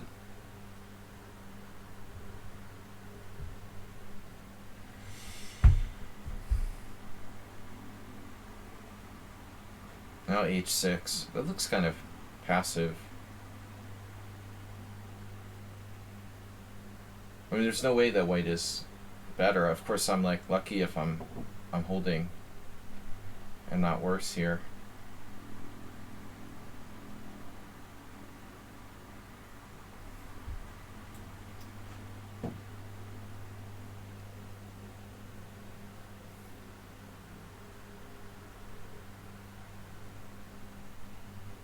I guess it's a purpose to h6. I mean, he wants to stop bishop g5. It's not really a threat, though. I wasn't threatening bishop g5. He just, like, made Luft and made a random move.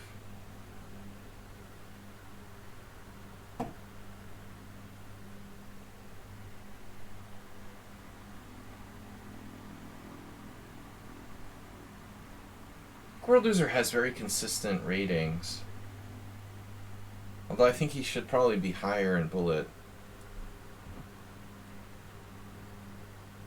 Based on his strength of quick chess. Rook c4. Wow, that's kind of extreme.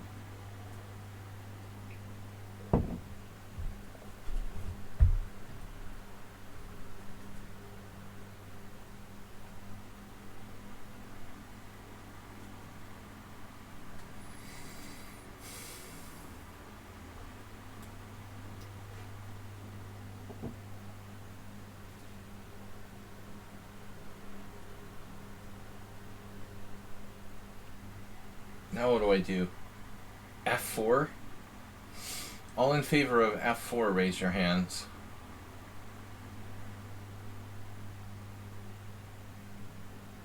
Go back.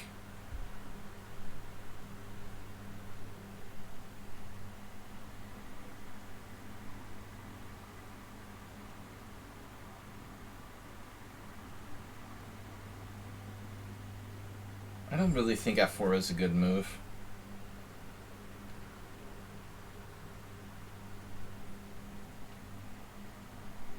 This is a very strong position for black. Black is better.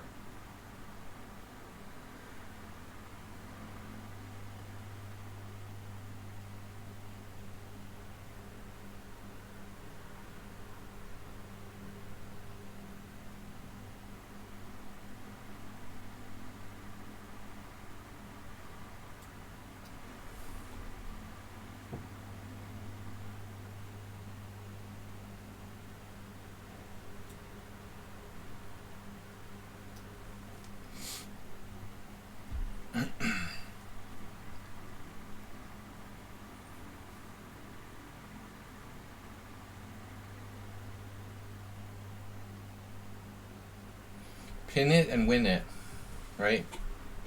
Is that what they say?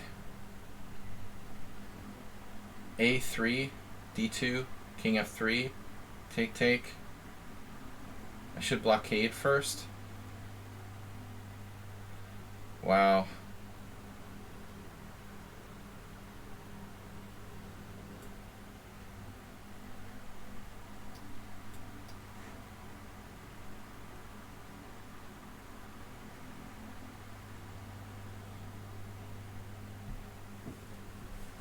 That's a ballsy move to play D3. Then again, what option did he have?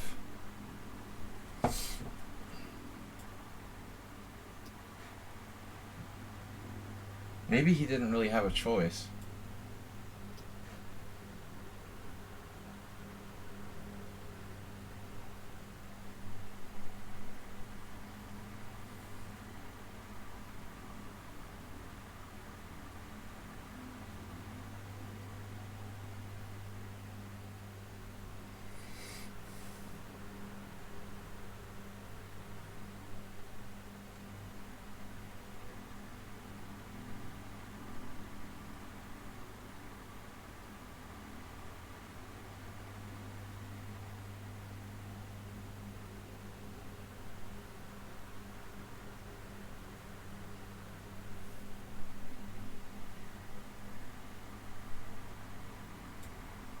Wow. Some weird tactics here.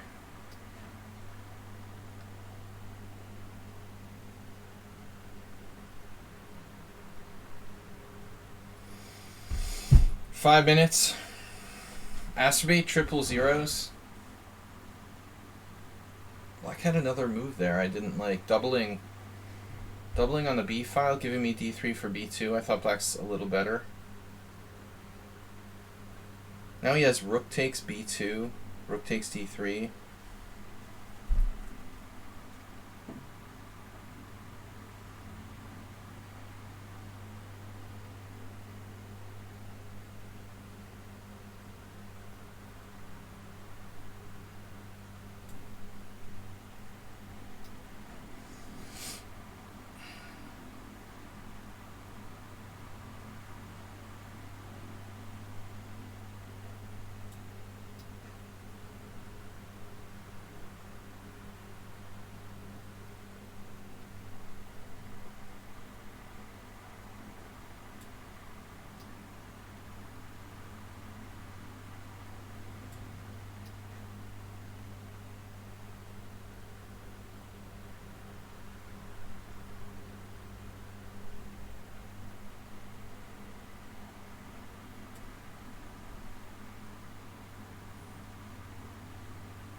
Isn't he tricky?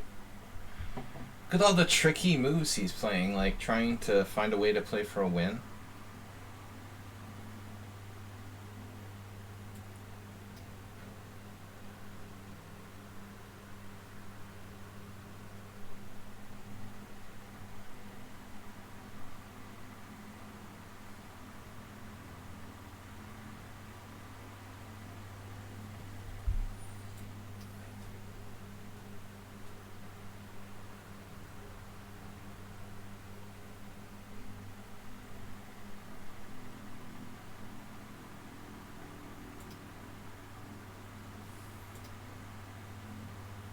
It seems like a really good game by both sides, but especially black.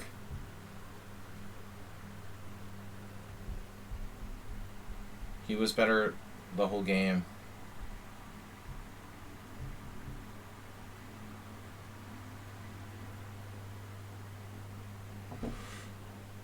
After I screwed up the opening.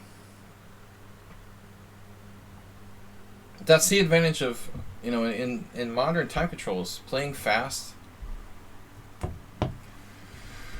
I'm starting to think about just like playing faster in the early stages of the game for the sake of the end game. I had never really consciously thought about it like so definitively, but I might actually really have to start thinking about purposely playing faster.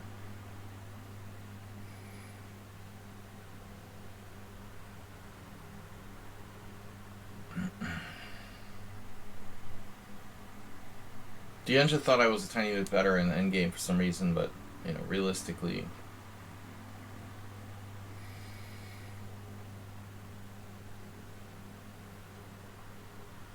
The rook endgame was a draw. He was better when he played d3.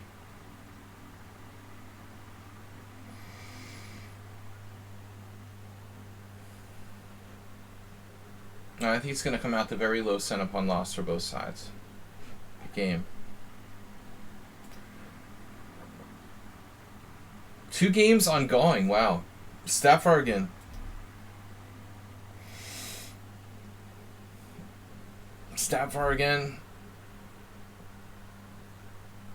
Off to the races. All right.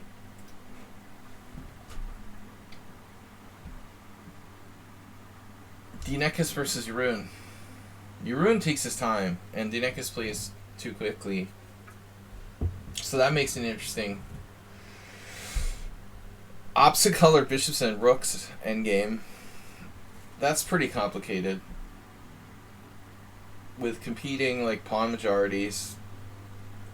So even if Jeroen's better, I mean he has way less time than his opponent in the endgame. This is getting to be such a major theme in modern chess, like losing endgames because your opponent has more time. And Magnus has been doing that for years now, like just winning drawn endings against people who are short of time.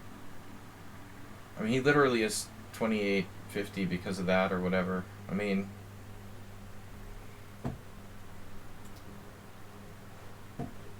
I refuse to play in time controls faster than 90 plus 30. I mean, rapid is different. Rapid is rapid, but in classical, I'm not going to play in 90 minutes sudden death. It's just too fast. What is Dinekis doing? He's like just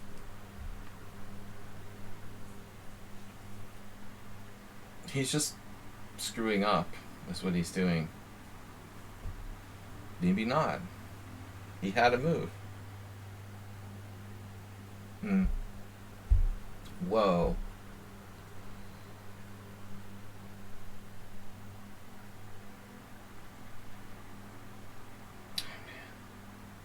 I can't watch anymore.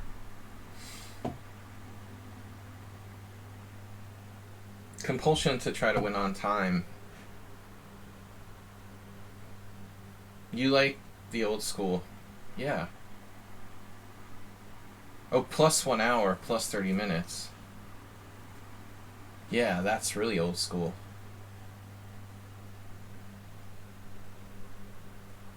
Yeah, that's super old school Excel poker, sure. Wasn't that like the way they had the World Championship or something back in the day? Was that the time control for old World Championship matches?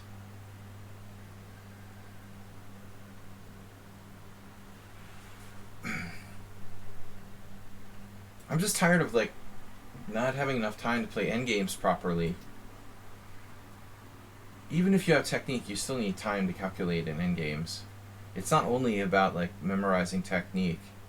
There's a lot of calculation that goes into endgames. Sometimes more so than in the other parts of the game. It's so stupid to play like a 5-hour game and then lose because, you know, both players don't have enough time in the endgame. Yeah, this has been a horrible game to watch the end part. They're both like playing this really badly. The last move, King G5, looks like a terrible blunder. He literally should have played maybe like G5 and given up the H5 pawn or something.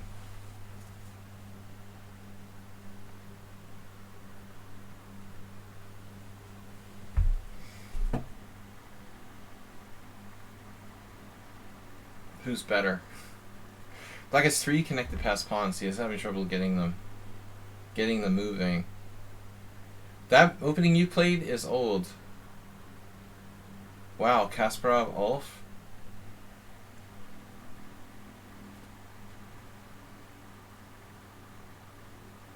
Well, that's like semi-old. Older than me. No, it's not older than me. I wish it was. Well, anyway, it's older than my first tournament game. That's like when I learned how to play chess. 1983. Alright. Before my first tournament, I was just still familiarizing myself with the rules of engagement. 83.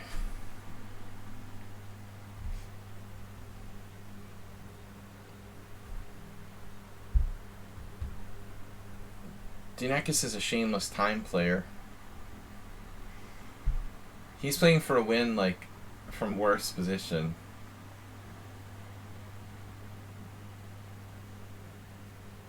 Yeah, 83. 83 is really old. That's true, Astrobate. Autocorrect.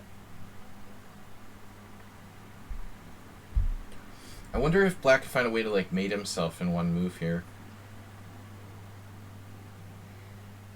It looks like Black is slowly trying to maybe think about winning. He's got his pawns on the march. They're having trouble getting through the light square blockade. I mean, to be honest, I have no idea if this is a win or a draw. I think, like, with those pawns fixed on the dark squares and the bishop where it is, I would think, like, white would have good chances for a fortress draw.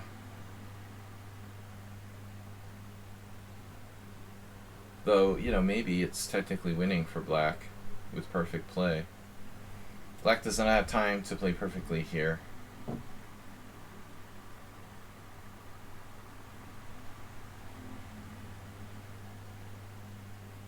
Oh, is Uber Driver here?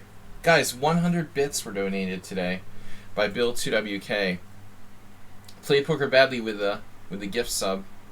Penance.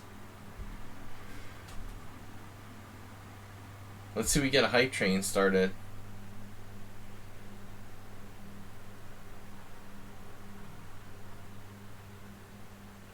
Can't somebody offer a draw or something?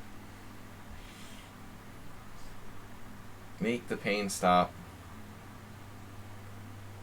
Is Black making progress? Don't see it.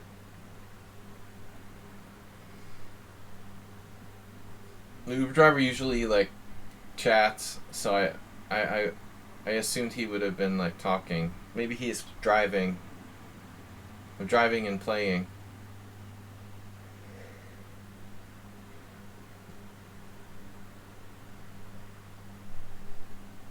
Yurin's a pretty good player. I mean, even though his rating is lower than Dinakis, he's just a little bit on the slow side in Blitz, but I think if it was a tournament game, he's not shabby. I mean, I don't think that he's a weaker player than Dinakis.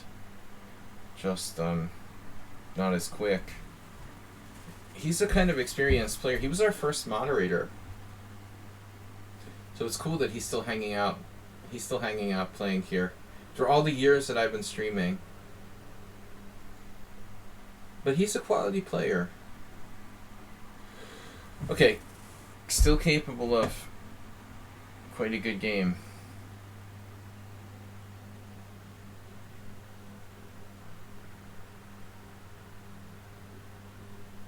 Shabby chic.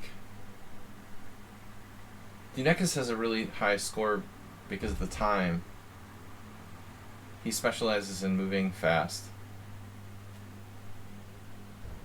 Which is, like, Euron's weakness. But I think if it was, like, longer time control, Euron might even be the favorite.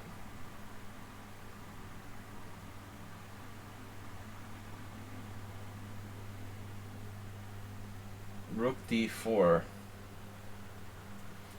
You know, if I was Black, I might think about just sacking the exchange and just ending this.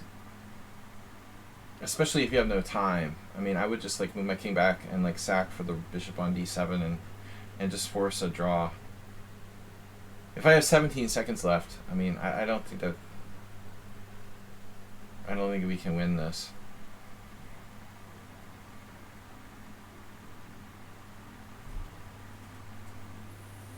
You think if it was, like, perfect play, Black could find a way to force rook versus rook and bishop? possible. It makes my head hurt thinking about it. This is nice. We need to think of it as a break between games. It's like extending the break between games. It's not a torture, it's a break. I have it set for 3 minutes between games.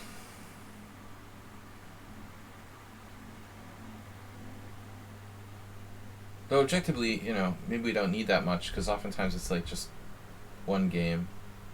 Surprising how many Swissing games we have played in this team not to have played. Well, Uber Driver tends to not play all the rounds.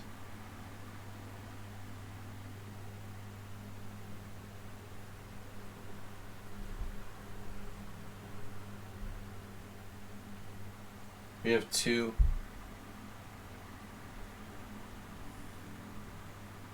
Uh-oh, Bishop C7.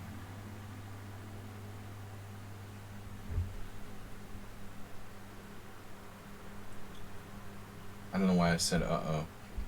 I thought there might be a chance like the G5 pawn falls, but also there's a chance white would like grab on G5 and lose to Bishop F4 check.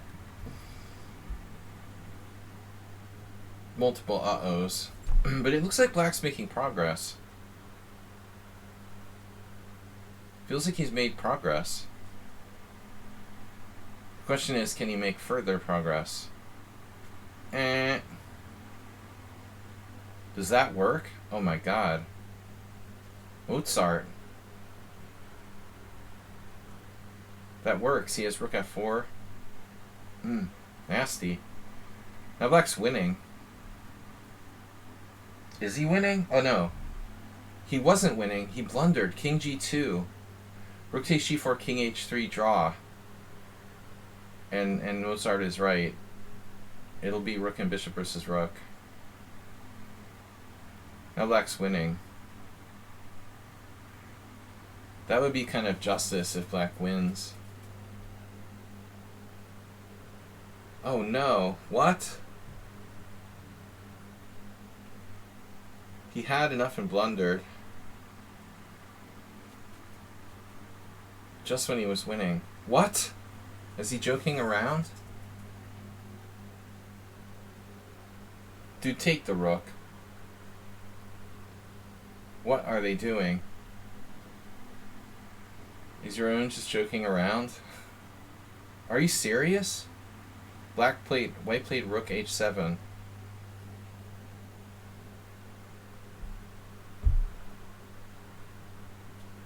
What was a draw? The king and pawning game? What was a draw? Everything's a draw.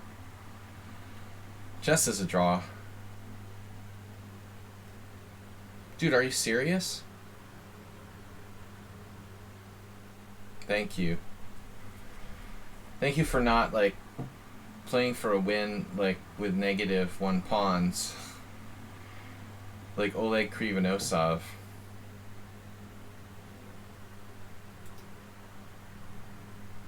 That's why I don't play bullet chess, because of things like that, you know. Was what we just witnessed a worthy use of time? And that was 5-second increment. You know, I mean, that's like, you got 5 seconds per move. It's quite a bit of time. But you know, it felt kind of like, well, yeah, we just wasted 10 minutes of our time. These guys really are, they're not able to play well enough with this time limit. That's why I don't do fast time controls anymore. It seems like a waste of time. I mean, if you enjoy playing trashy chess and the thrill of the adrenaline rush or whatever, fine. You know, it's your prerogative. But man, I'm pushing 50. We only got a limited time. You know, let's play real chess, or try. 10+5 is kind of close to blitz. But it's like between blitz and rapid, it feels like. I mean, I feel like real rapid chess is like 25 minutes. Tranquilizer rating with party of 19. Grab a beer, brah. He raids me every stream. You gotta get Tranquilizer to... get Tranquilizer. He wouldn't play, but we should get him to, like, commentate. Bring his players. We should make, like, a... team battle or something. Thanks, man. Tranquilizer, Grandmaster Levente Vita. Old friend of mine. Yeah, man, Oligast's just gross, dude. Do you know what I did eventually against him? I reached the point where I would just resign when I got paired with him. I wouldn't even... This was my final offer. Seriously. Mozart. When I would, like, get paired with that guy in the 5-minute pool, I would just, bink, resign, like, without even playing one move. I had enough. I'm not gonna, like, have this, like, person playing for a win, like, down 3 pawns in a rook endgame on time. You know, it's ridiculous. I played him in a over-the-board blitz tournament, too. We had 2 draws. I mean, most of the games we had were draws, but most of his games are draws against good players. But he had a plus score. Yeah, he's the ultimate blitz scumbag. He makes Dlugi look like a good guy. Alright. E4, C5, knight F3. El Shakmat. El Shakmat, is your rating going up? 2111. Formerly known... Anyway, I got distracted though. Tranquilizer, check him out. A dual stream. Check out Tranquilizer, Grandmaster by Levente. Like me, he's very serious about the game. So if you watch my stream, I think you would appreciate Levente's take.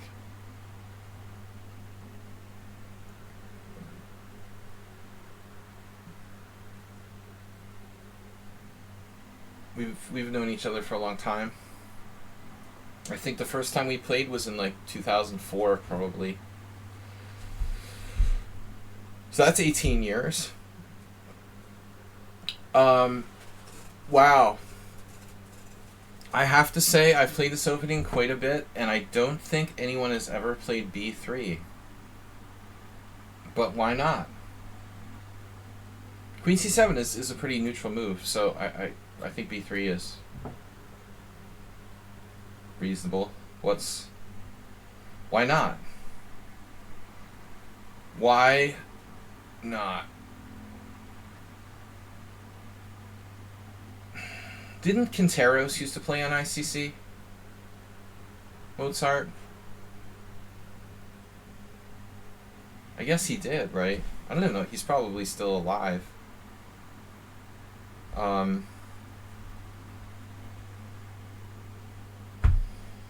must have played him. I don't remember now. But this variation is this Queen C7 line is attributed to him.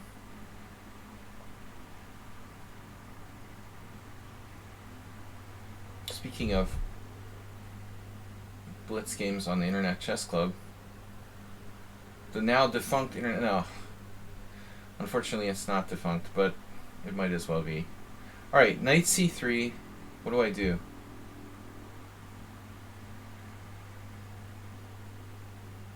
I'm just gonna play D6. I don't know. My queen's at C7. I'm playing Andrew Karklin's. Okay, bishop E5 check. Pretty random, but he has like knight D5, knight D5, pawn D5, A6. Man, that's weird, huh? And then like bishop moves away. So I guess... Well, I guess that means that bishop D7 or knight C6 isn't such a good move. I'm going to play knight D7 a la Kasparov. This is a spicy way of playing with white. Does he have knight D5? Man, I was a little bit worried about knight D5 there. It looks a bit suspect if white plays C3. Yeah, I mean, c3 is one of the best moves, of course. Yeah, I mean, it's a little shaky. But it's probably not necessarily that bad. But I don't know if c3 is the best. It's a good line. Yeah, for sure. This is a variation I reserve for, like, 5-year-old children who like malfunction if their coaches memorize variations, like,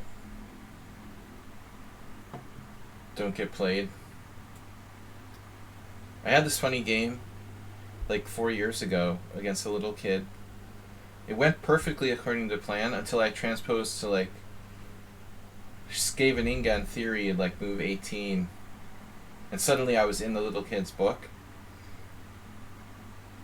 I came, like, this close to, like, complete death and managed to draw. Damn, dude. I don't know, El Shachmat, wow. He's, like, coming at me, man. I mean, he never felt this aggressive when I played him before. I don't have to take, but I guess I should. Tranquilizer with the raid.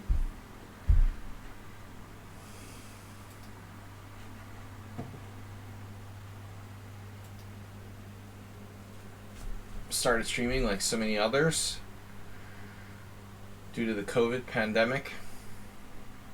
But I hope Levente can get back to playing over the board chess as well. You know, the guy is a great player, and he played in the Romanian Olympic team. It's an honor to have Tranquilizer around. Pretty respectable grandmaster, if you ask me. He's not a billionaire, but he is a grandmaster. What was the stats on billionaires versus grandmasters again? 2,700 billionaires? What was our final? What were our final numbers? Like 2,000 billionaires and how many grandmasters? 2,700 billionaires. How many grandmasters? Was it 1,700? Or was it more? 1,700.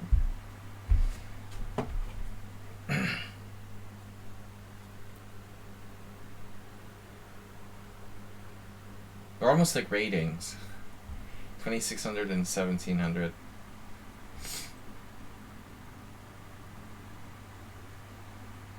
I'll trade you like one Sinkfield.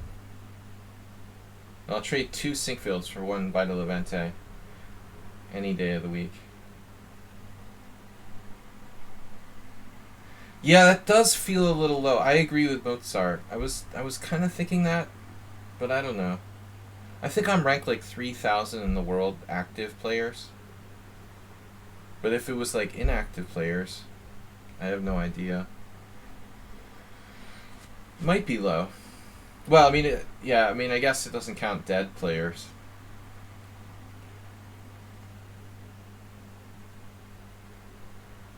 Alright. Dead grandmasters are not on the list. F3 is the first move I've seen from white that I was not like, oh man, I am unhappy.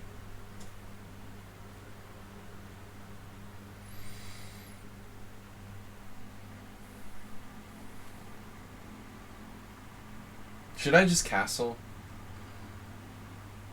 G6 is a little early. H5, we could play it like a Najdorf, like a true Najdorf. This is basically a Najdorf now.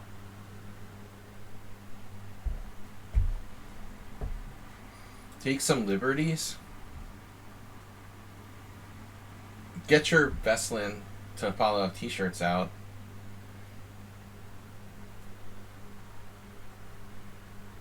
I don't know, man. This is kind of coffee house. But I'm on my second beer.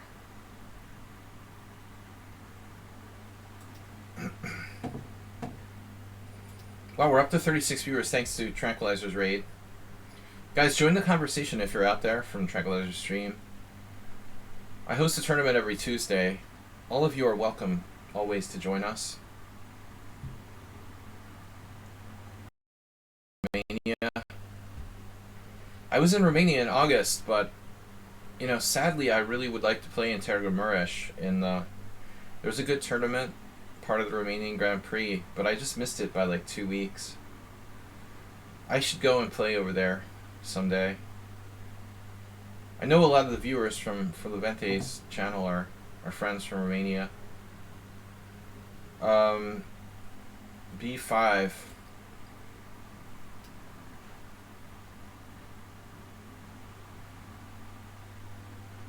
Baratoshi Daniel used to come by the stream occasionally. I don't know where he is. Busy organizing chess tournaments. Rook C1. Wow, dude.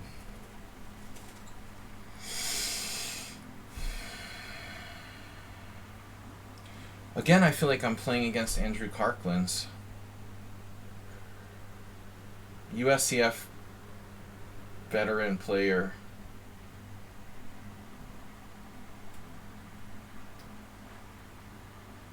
He would always try to play some weird offbeat open Sicilians like B3.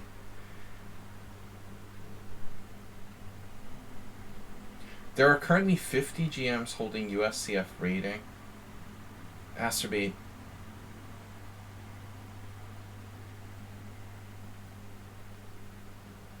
That's like way low, dude. That must be players who are paid up members of the USCF. Do you get a free USCF membership if you're a Grandmaster, Mr. Coffee? Do they have to like pay? I want to see your money, Grandmaster. Does Rex buy them memberships? Or just ice cream?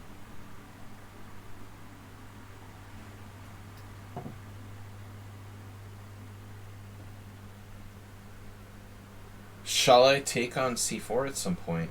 Maybe there's a purpose to that. Wonder how good this move is. Speaking of the Najdorf,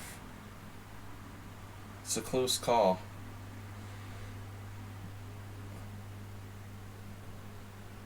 It's a close call. Look at this. Look at his active pieces, man. This guy is like fearless. Wow. Who is El Shakmat? It must be a kid. I mean, it's very, very fearless. You offered USCF more money for membership without having Chess Life magazine sent to me. Yeah, it was funny. I was telling a story how my best friend in high school, like, he bought a USCF, like, lifetime membership and then, like, quit playing chess 3 years later. You wouldn't think he was an economist doing stuff like that.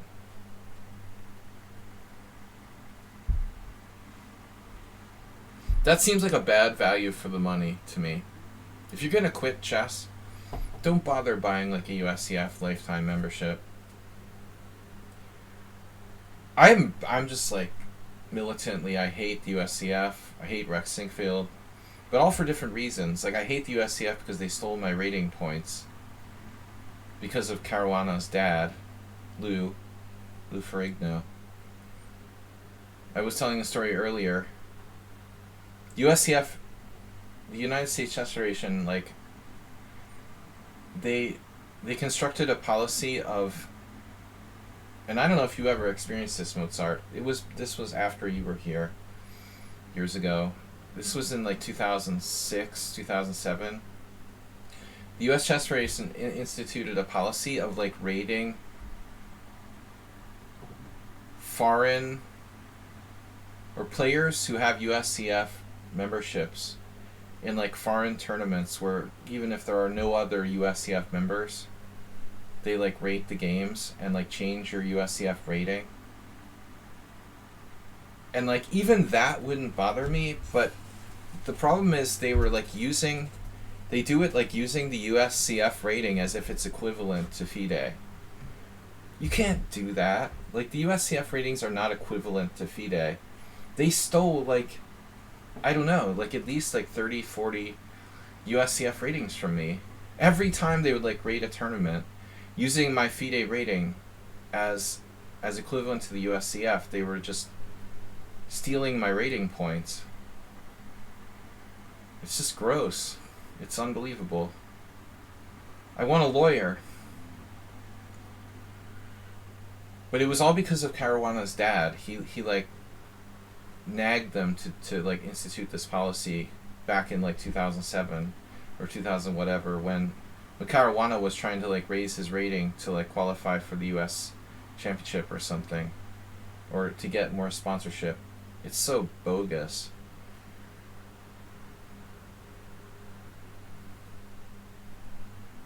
What am I doing here? Bogus. Boguslavsky. Anyway, I'm just complaining about stuff from 15 years ago, but it's still affecting me.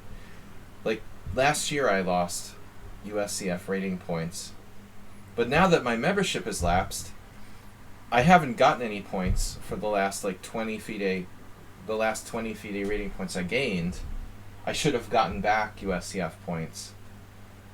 So when I'm, like, gaining points, they're not rating the games. When I'm losing them, they're, like, taking my points away. It's totally insane.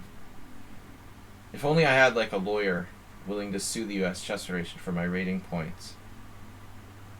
I mean, I don't want their money. I just want my like, freaking points back, you know? I'm not Susan Polgar. But I want what's mine. I mean, you can't take away my rating points with your illegal rating scheme dreamed up by Lou Caruana.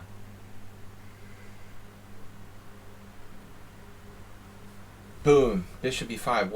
What's up here? Rook d4. Is that his only square? No, he has rook e4. Rook e4. What's the problem with rook e4? Long time? You found it.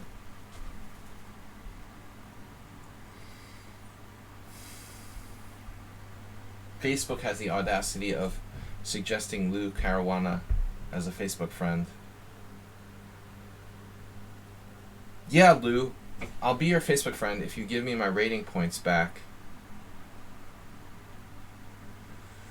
I played like Hans. I thought you played like Hans.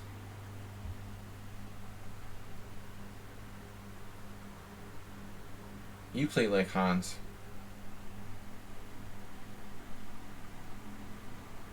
You got a Hans like endgame. I played like Magnus. Rook e4.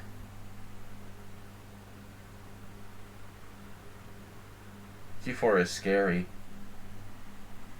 What am I gonna do? Oh my god.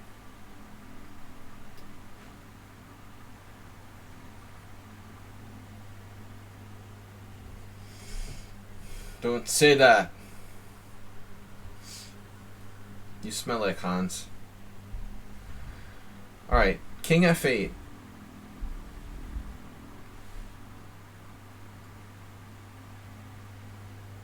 There was some variation against you. Wait. You know how Magnus had a weak c3 pawn against Hans? I thought that was going to happen against you, World Loser. We would get like the same kind of endgame where you have better structure and I have the weak pawn on c3. Be like Magnus and lose a slightly worse endgame. Magnus doesn't lose normally like slightly worse endgames. He's upset about the Magnus group selling to cheese.com or something. Oh, you're not talking to me. Oh. Because I thought you played like Hans. That was funny. Alright. Now I understand. Okay.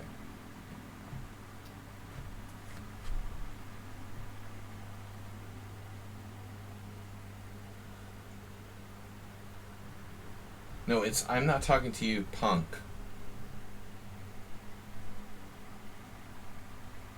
Al-Shakmad is really aggressive.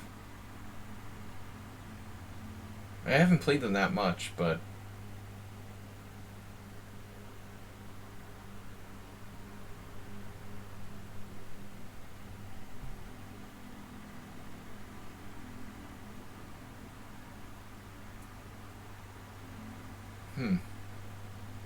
Pawn takes is interesting.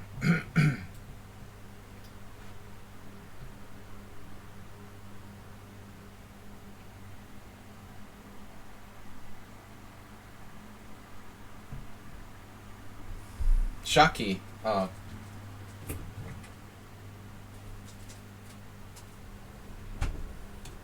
Everybody plays like Hans. No, I mean, honestly, you could look at the game that Hans played against Magnus. I'm not suspicious of it. I think it's a more general suspicion. You know, he cheated in online chess and stuff like that. I don't think there's any question that he cheated in this game. That's not the issue.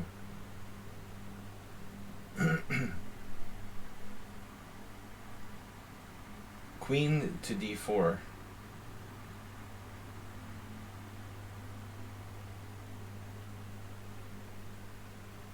This is a weird position.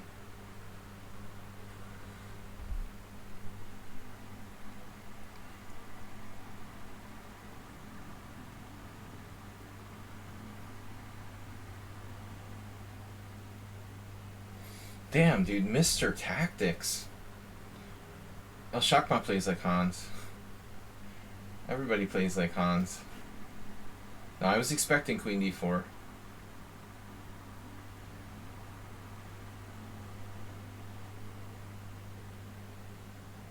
White might have gone too far here. Let's see. I guess he has a tactical defense. But I don't like the way he's played. He's all tangled up, playing for these tricks and stuff. White's position looks dubious. A little dubious.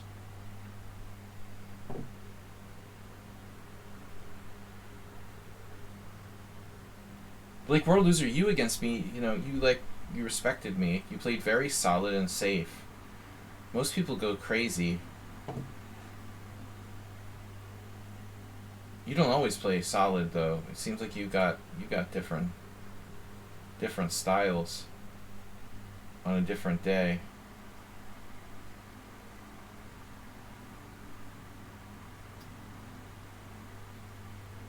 But really he was very solid. What? Maybe they should come out with an engine. Now hold on a second. There is that coincidence, right? Like the cheater from what the mathematician is von Neumann, right? Von Neumann. Okay, that's different from Neyman Marcus, but it's close.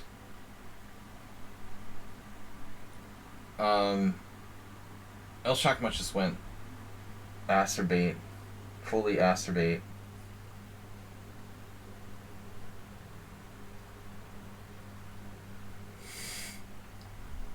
The full acerbot.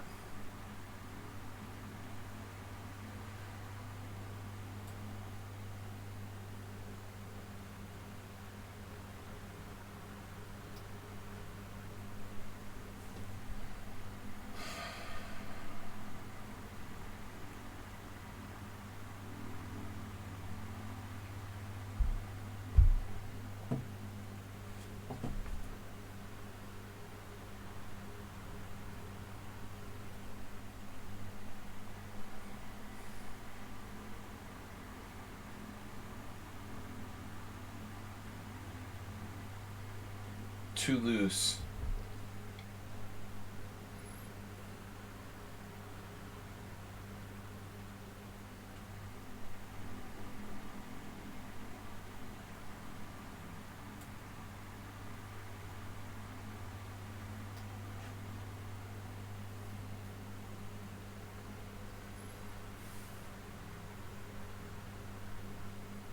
Dude, I'll tell you something right now. Like, if Magnus felt like Hans had cheated in online tournaments, because there were a lot of them, those hybrid tournaments and stuff, like, dude, I couldn't play with someone over the board. I just openly, like, say it right now. I could not sit down and play someone over the board who cheated against me in online. I would be too upset, too angry, and too distracted to even concentrate. That's why I told my team captain I refused to play that guy who cheated against me. A lot of people were like, "Oh well, he didn't, he can't cheat over the board." What's the problem? I mean, the problem is you're sitting there and you know this guy like cheated against you. You're certain of it, and it makes you angry, and it's like hard to concentrate. It affects your like concentration. I think that's probably something like that going on. He felt anger and hatred for something that we don't even know about.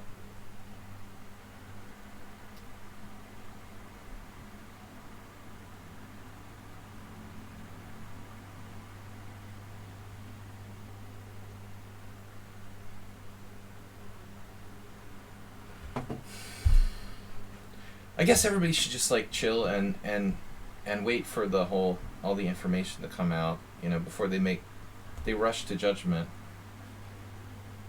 All right, back to the tournament. 5 points possible out of 5 games. We've got 4.5. World loser has 4.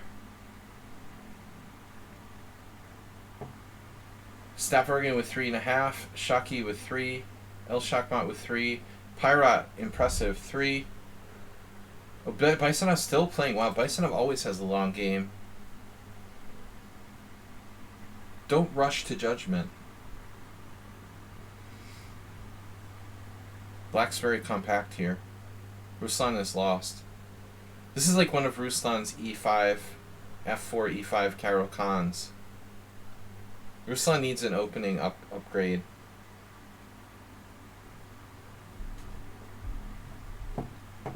The taxi driver variation just doesn't cut it against the French and Karo Khan.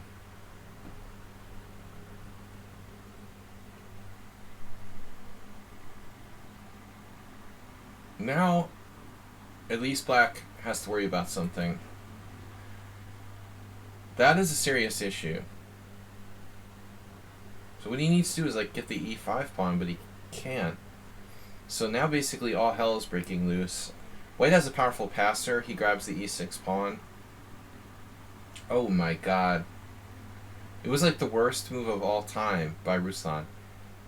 He just like sacked his rook and lost it with check. Rook takes G7. Why? That's an acerbate move. He has queen takes E6, and suddenly White is totally in the game, and he just didn't play it. That's really weird. The first position I saw since I looked at this game and White was back in the game and he just like played rook takes G7. That's really crazy. Okay guys, last round is finally here. The 6-pack. Thankfully I've already played world leader. World loser. I've already played Stapvargan, already played Shockey, already played all the leaders. And that means I had the best tie breaks. Yes. We just need Acerbate to give me a draw in the last round. Acerbate, can you hook me up with a draw? Give me a draw. Because my tie breaks are good. I don't know. Could World Loser would have to play someone with... What happens? There's no way, dude. Even if World Loser played the highest tiebreak player, like Stapvargan, if I draw, I'm going to win on tiebreak. I've literally played the top 4 players. Acerbate will think about it. I'll give you a draw, bro.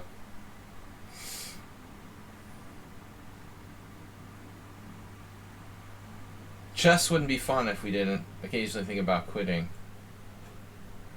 We had a total of 19 players. A bunch of people left. Ali Reza never showed up. What about Uber Driver? Uber Driver got a bye. Uber Driver lost. That's got to be a record.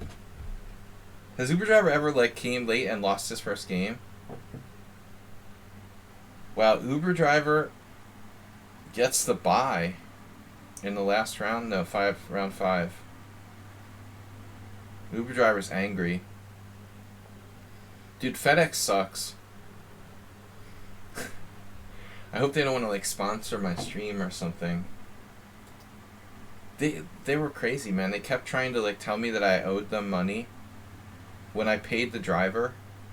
He probably like pocketed it and just pretended like he never got paid or something. Something weird going on there. It took me like 6 months to sort it out. I just kept getting these like letters in the mail that I owe FedEx, I owe FedEx, I owe FedEx. It was brutal, dude. They have no internal communication. If you like call and like leave a message and talk to someone in the office, it just like they must throw it in the trash or something. We had to call them like 100 times. It was horrible. I will never do business with FedEx again, under any circumstances. All right, but I do recommend DHL. What else? There's another really good company. I don't know if they deliver everywhere. Express One, I think it's called. Very, very impressed by their package service. Express One, it's like based in Dubai. They do a lot of deliveries for Amazon here in Hungary. They are absolutely pro. Can you make a bullet tournament? It's gonna take a big... that would take a lot of sponsorship money, man. There's my principles at stake.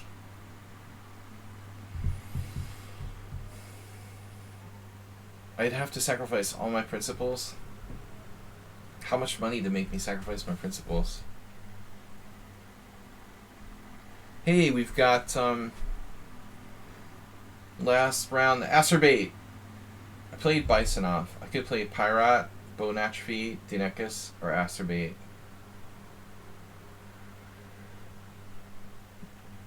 Pyrat. Sorry, Acerbate.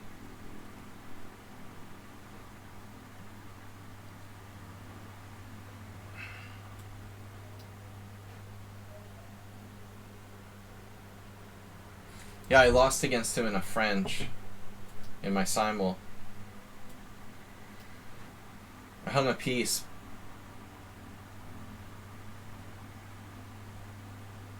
But I thought he played the opening very well. Possibly a young player who's getting better.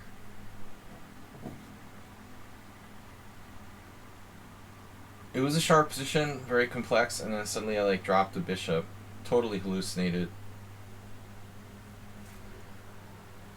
Alright, we'll stick with the Catalan, because it was such a good position I got against World Loser. I gotta look that up, man. I had nothing, like a big fat nothing. I guess Mozart's right. I think Mozart left, but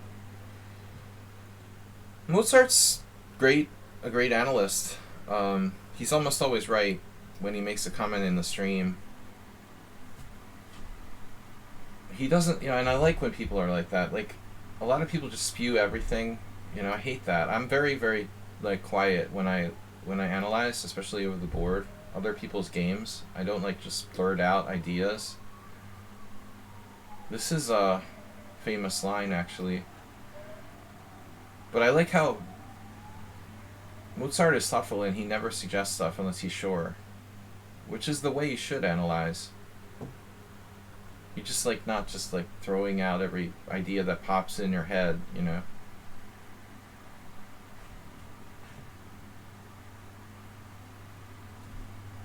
McCarran International. Wait, did they change the name of Las Vegas Airport? Damn, dude. I mean, Pyrat 1400, opening expert. Do I have something here? Whoa. Whoa. Maybe that's not right? That's weird. He's supposed to castle first?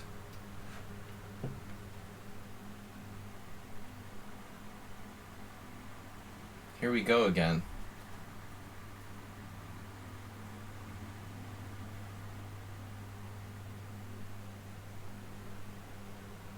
You Vasily Smyslov.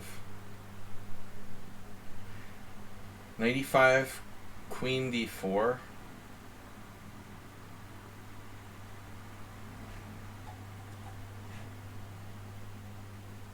Looks like everyone left except for Acerbate and Shaki.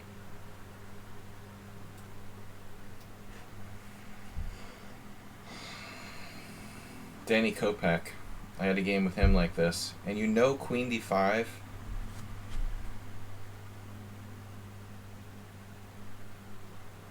It was a different position. The Smyslov game is different.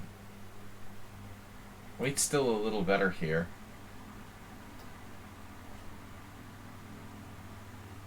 I can't believe Pyrat is 1462 though. He's too good. Too good, too fast. He's a pro. Too fast, too good. You just wait at the airport for someone to go where my package needs.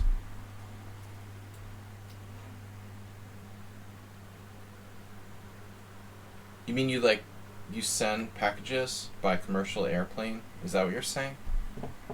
Is that a thing?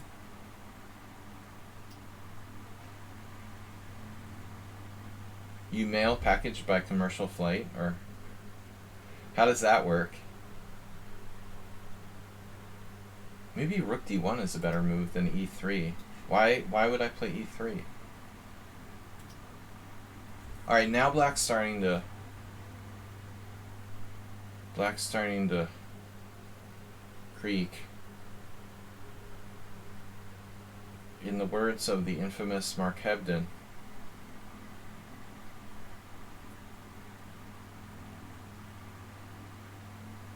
I'm gonna play A3. This is kind of like Alyakin, Botvinnik inspired move. Alyakin. Wait is got it now, man. Though I've got a good game here. Wait is clearly better. This is very different than the other Catalan I had. Black has no central strong point. Huge advantage. He couldn't break out with C5 or E5. He's just like in prison. Thanks everybody for playing. We're going to be back tomorrow morning, Weird Wednesday. After H6 would have been 91, 93, knight C5.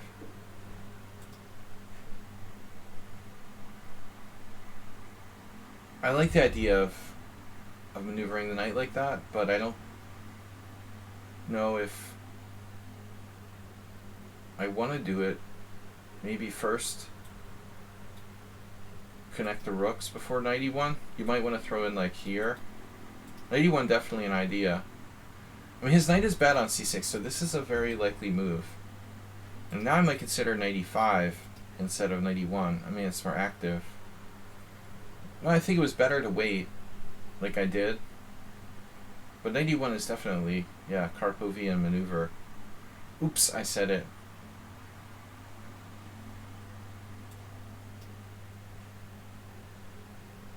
Today I walked by the Russian embassy and there was this guy that looked a little bit like Karpov.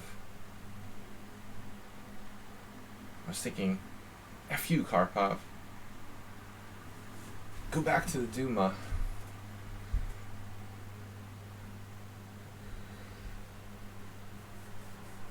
Alright. We don't bring up Karpov anymore. He's cancelled.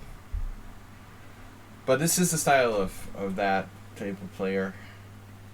Got C1. White has a really good game. I mean, like, this idea is a good maneuver. Alright, now we have an issue. So, knight A5 even.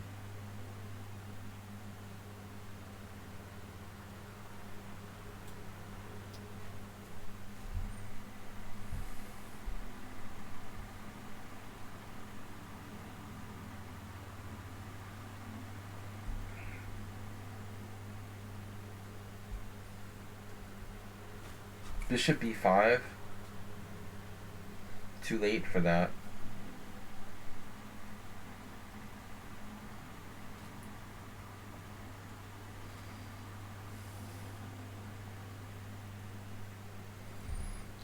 I mean, honestly, I would think like Black's position is very close to lost here. It's got to be. really tough to defend this. I mean, maybe a computer could hold. I don't know.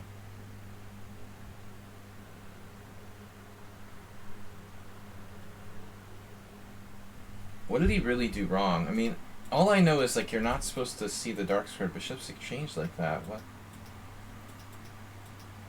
Oh, maybe it was like he's supposed to play a5, right? After bishop e4 check, bishop d2, he should play a5. I had a game against Attila Turzo that I almost lost with black a couple years ago, and I don't know the variation, but it's like a5, right? a5, queen c2, and then black does like d takes c and queen d5. That's how Smyslov's game, he won a nice game with black, actually. That was the game I had with Kopeck, too. So this is like... I don't know if this is a move. Maybe it is. But I think it's just a mistake.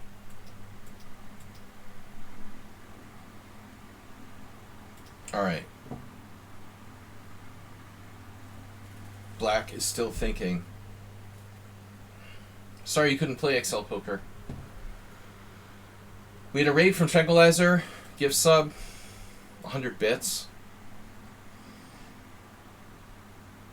We're on the way to a hype train. Alright, so he played bishop c6. This is obviously structural catastrophe, as they say in Hungarian.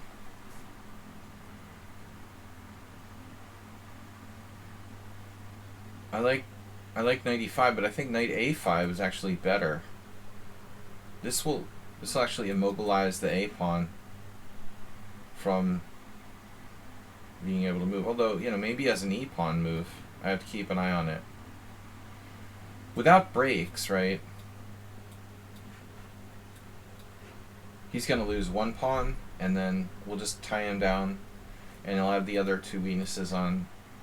Yeah, so knight c6 or bishop c6 is not a move. He has to play rook b8. Rook a b8. Can that hold?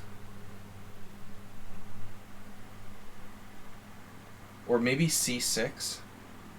No, the problem... Well, c6 is complicated because of knight d6. But maybe rook b8. The idea being like rook b8, knight a5, c6, and black is hanging on. I mean, still he has a very bad position, but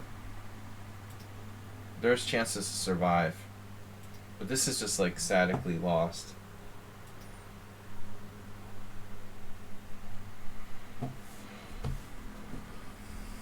Ruslan Bear, that was one complex game.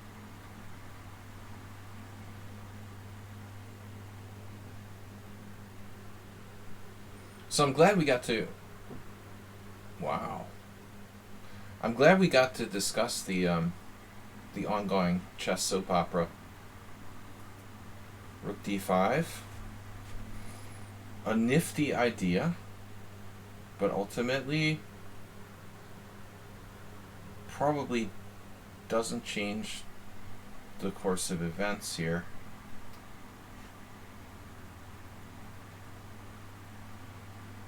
I mean, any exchange of pieces is favorable to the side with the material advantage, which is me, so he doesn't really want to trade rooks. One pawn is one thing, but the problem is he has static weaknesses.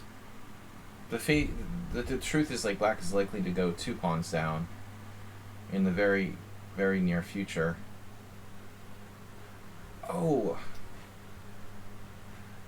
I'm a fortune teller. Look at that, 2 pawns down. 2 pawns is a lot more than 1 pawn. I think we were talking about that with Mozart earlier. 2 pawns is more than 1 pawn. Strange but true. I don't know what to do now. Tiki Cardes. And one more coming soon. I'm in no hurry, you know. I don't like that knight, like, getting into my position. I got my rook on the 7th, knight on a5. Now we bring the king over into the center. But that's the golden rule for me in endgames. Like, one pawn is oftentimes not enough, but two pawns almost always wins. There are opposite color bishop endgames where two pawns, there are very rare rook endgames where two pawns down is a draw. For the most part, like 90% of the time. I can't emphasize how big a difference there is between like being up one pawn or two pawns in games. Yeah, it's huge. Pirate is running out of time.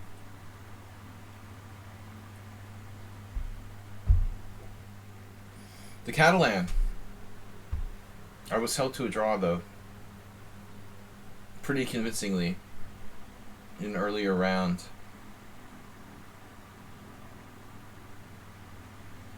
I try to go back in my mind. I rarely play the Catalan, but when I have, I don't think I've ever lost.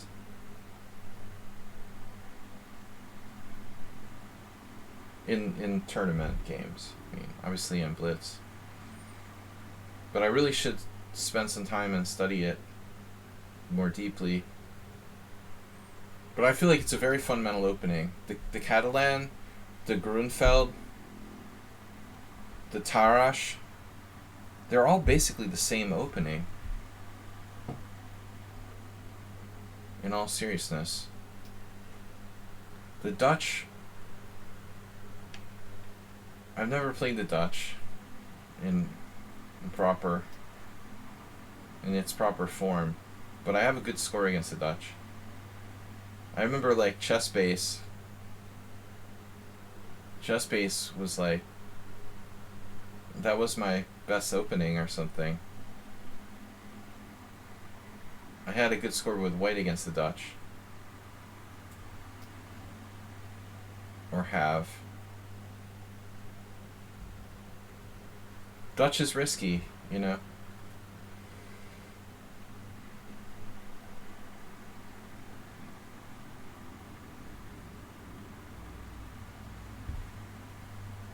French is a fundamental opening. I thought about playing the Dutch, but it never really seemed like a good idea. Alright, can I win another pawn? Not now, maybe later.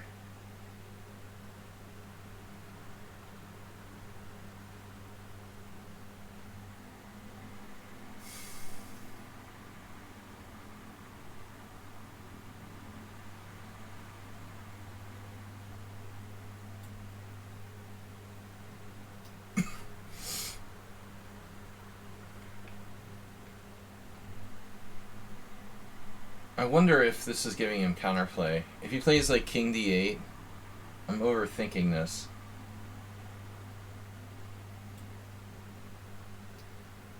I was actually worried about King D8. Rook takes A7. Rook C8. But no, that would be nothing.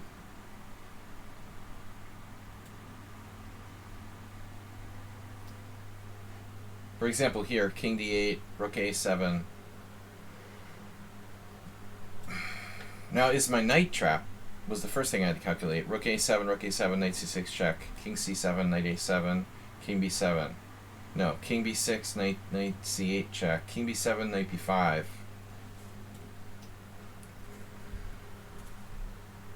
So that's 3 pawns. 3 pawns for $1.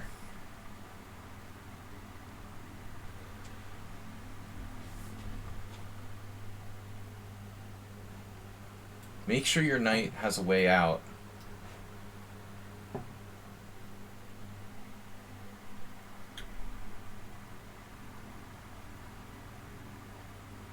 He is getting in there, but it's too little, too late. I don't even need my queenside pawns anymore. GG. Alright. So we take it down. We win the tournament this week. Thanks to everybody for playing. Let's see how many games are left.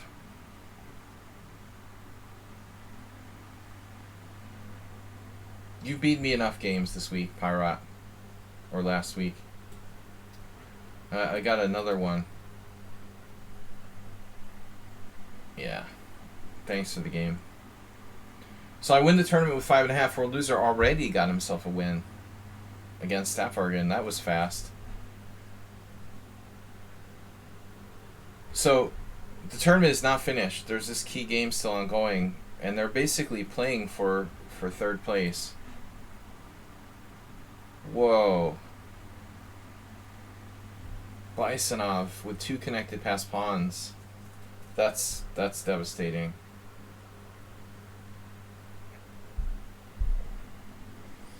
That is devastating.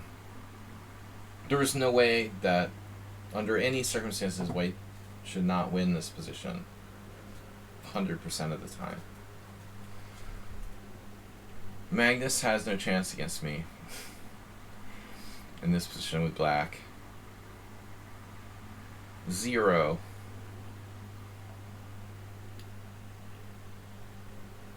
Maybe in bullet chess. So Bisonov's going to take third place.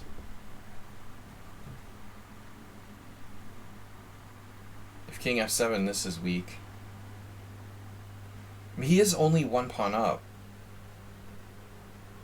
So we shouldn't pronounce Black dead yet.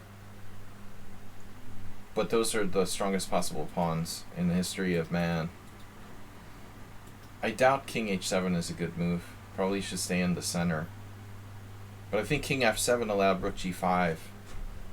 Black's actually not even down anything here. I didn't even think about it. You could play Knight B5 even with White here, and the rook ending is game over. This king comes up. Yeah, I mean, Black can't trade knights.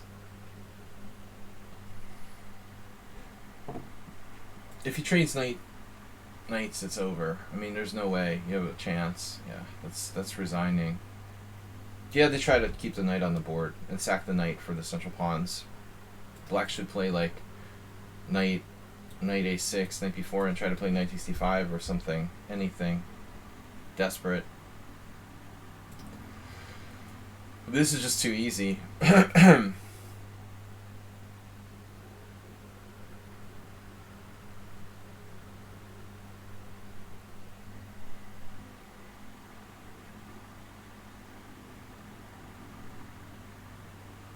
Yeah, knight d5. He had knight d5, right. The slight issue with Zugzwan could be a problem here. Alright, so Bisonov takes third. Don't say it to the fat lady sings, right? But Sparkle Horse first, World Loser second, drawing me in our individual game. Staffvargan with 7 tiebreak is going to lose he's going to lose third place out to Bisonov. Bisonov will reach 4 points. Black's just not giving up. Hopeless position.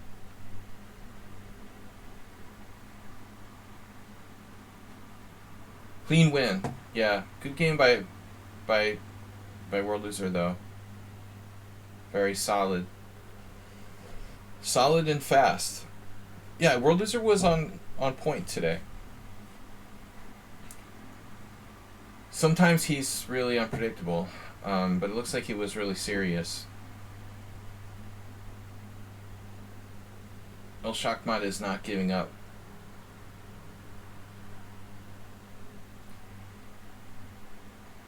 Mate in 2 or 3.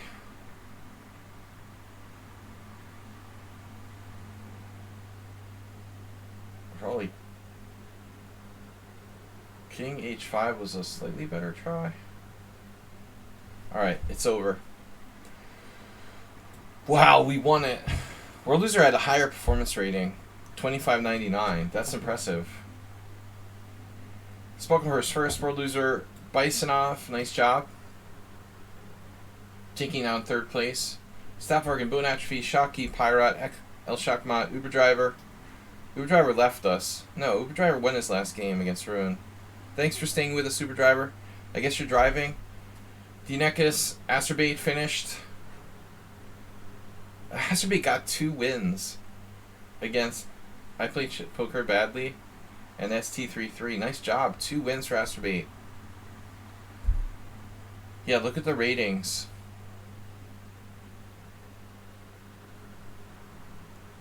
Nice performance by World Loser. Bisonov third. Congratulations, guys.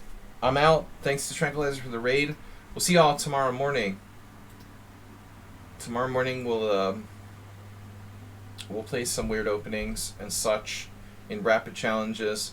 11 a.m. CST. Thanks, everybody. Thanks, Mr. Coffee. We'll see you guys later. Again, thank you all. Bye.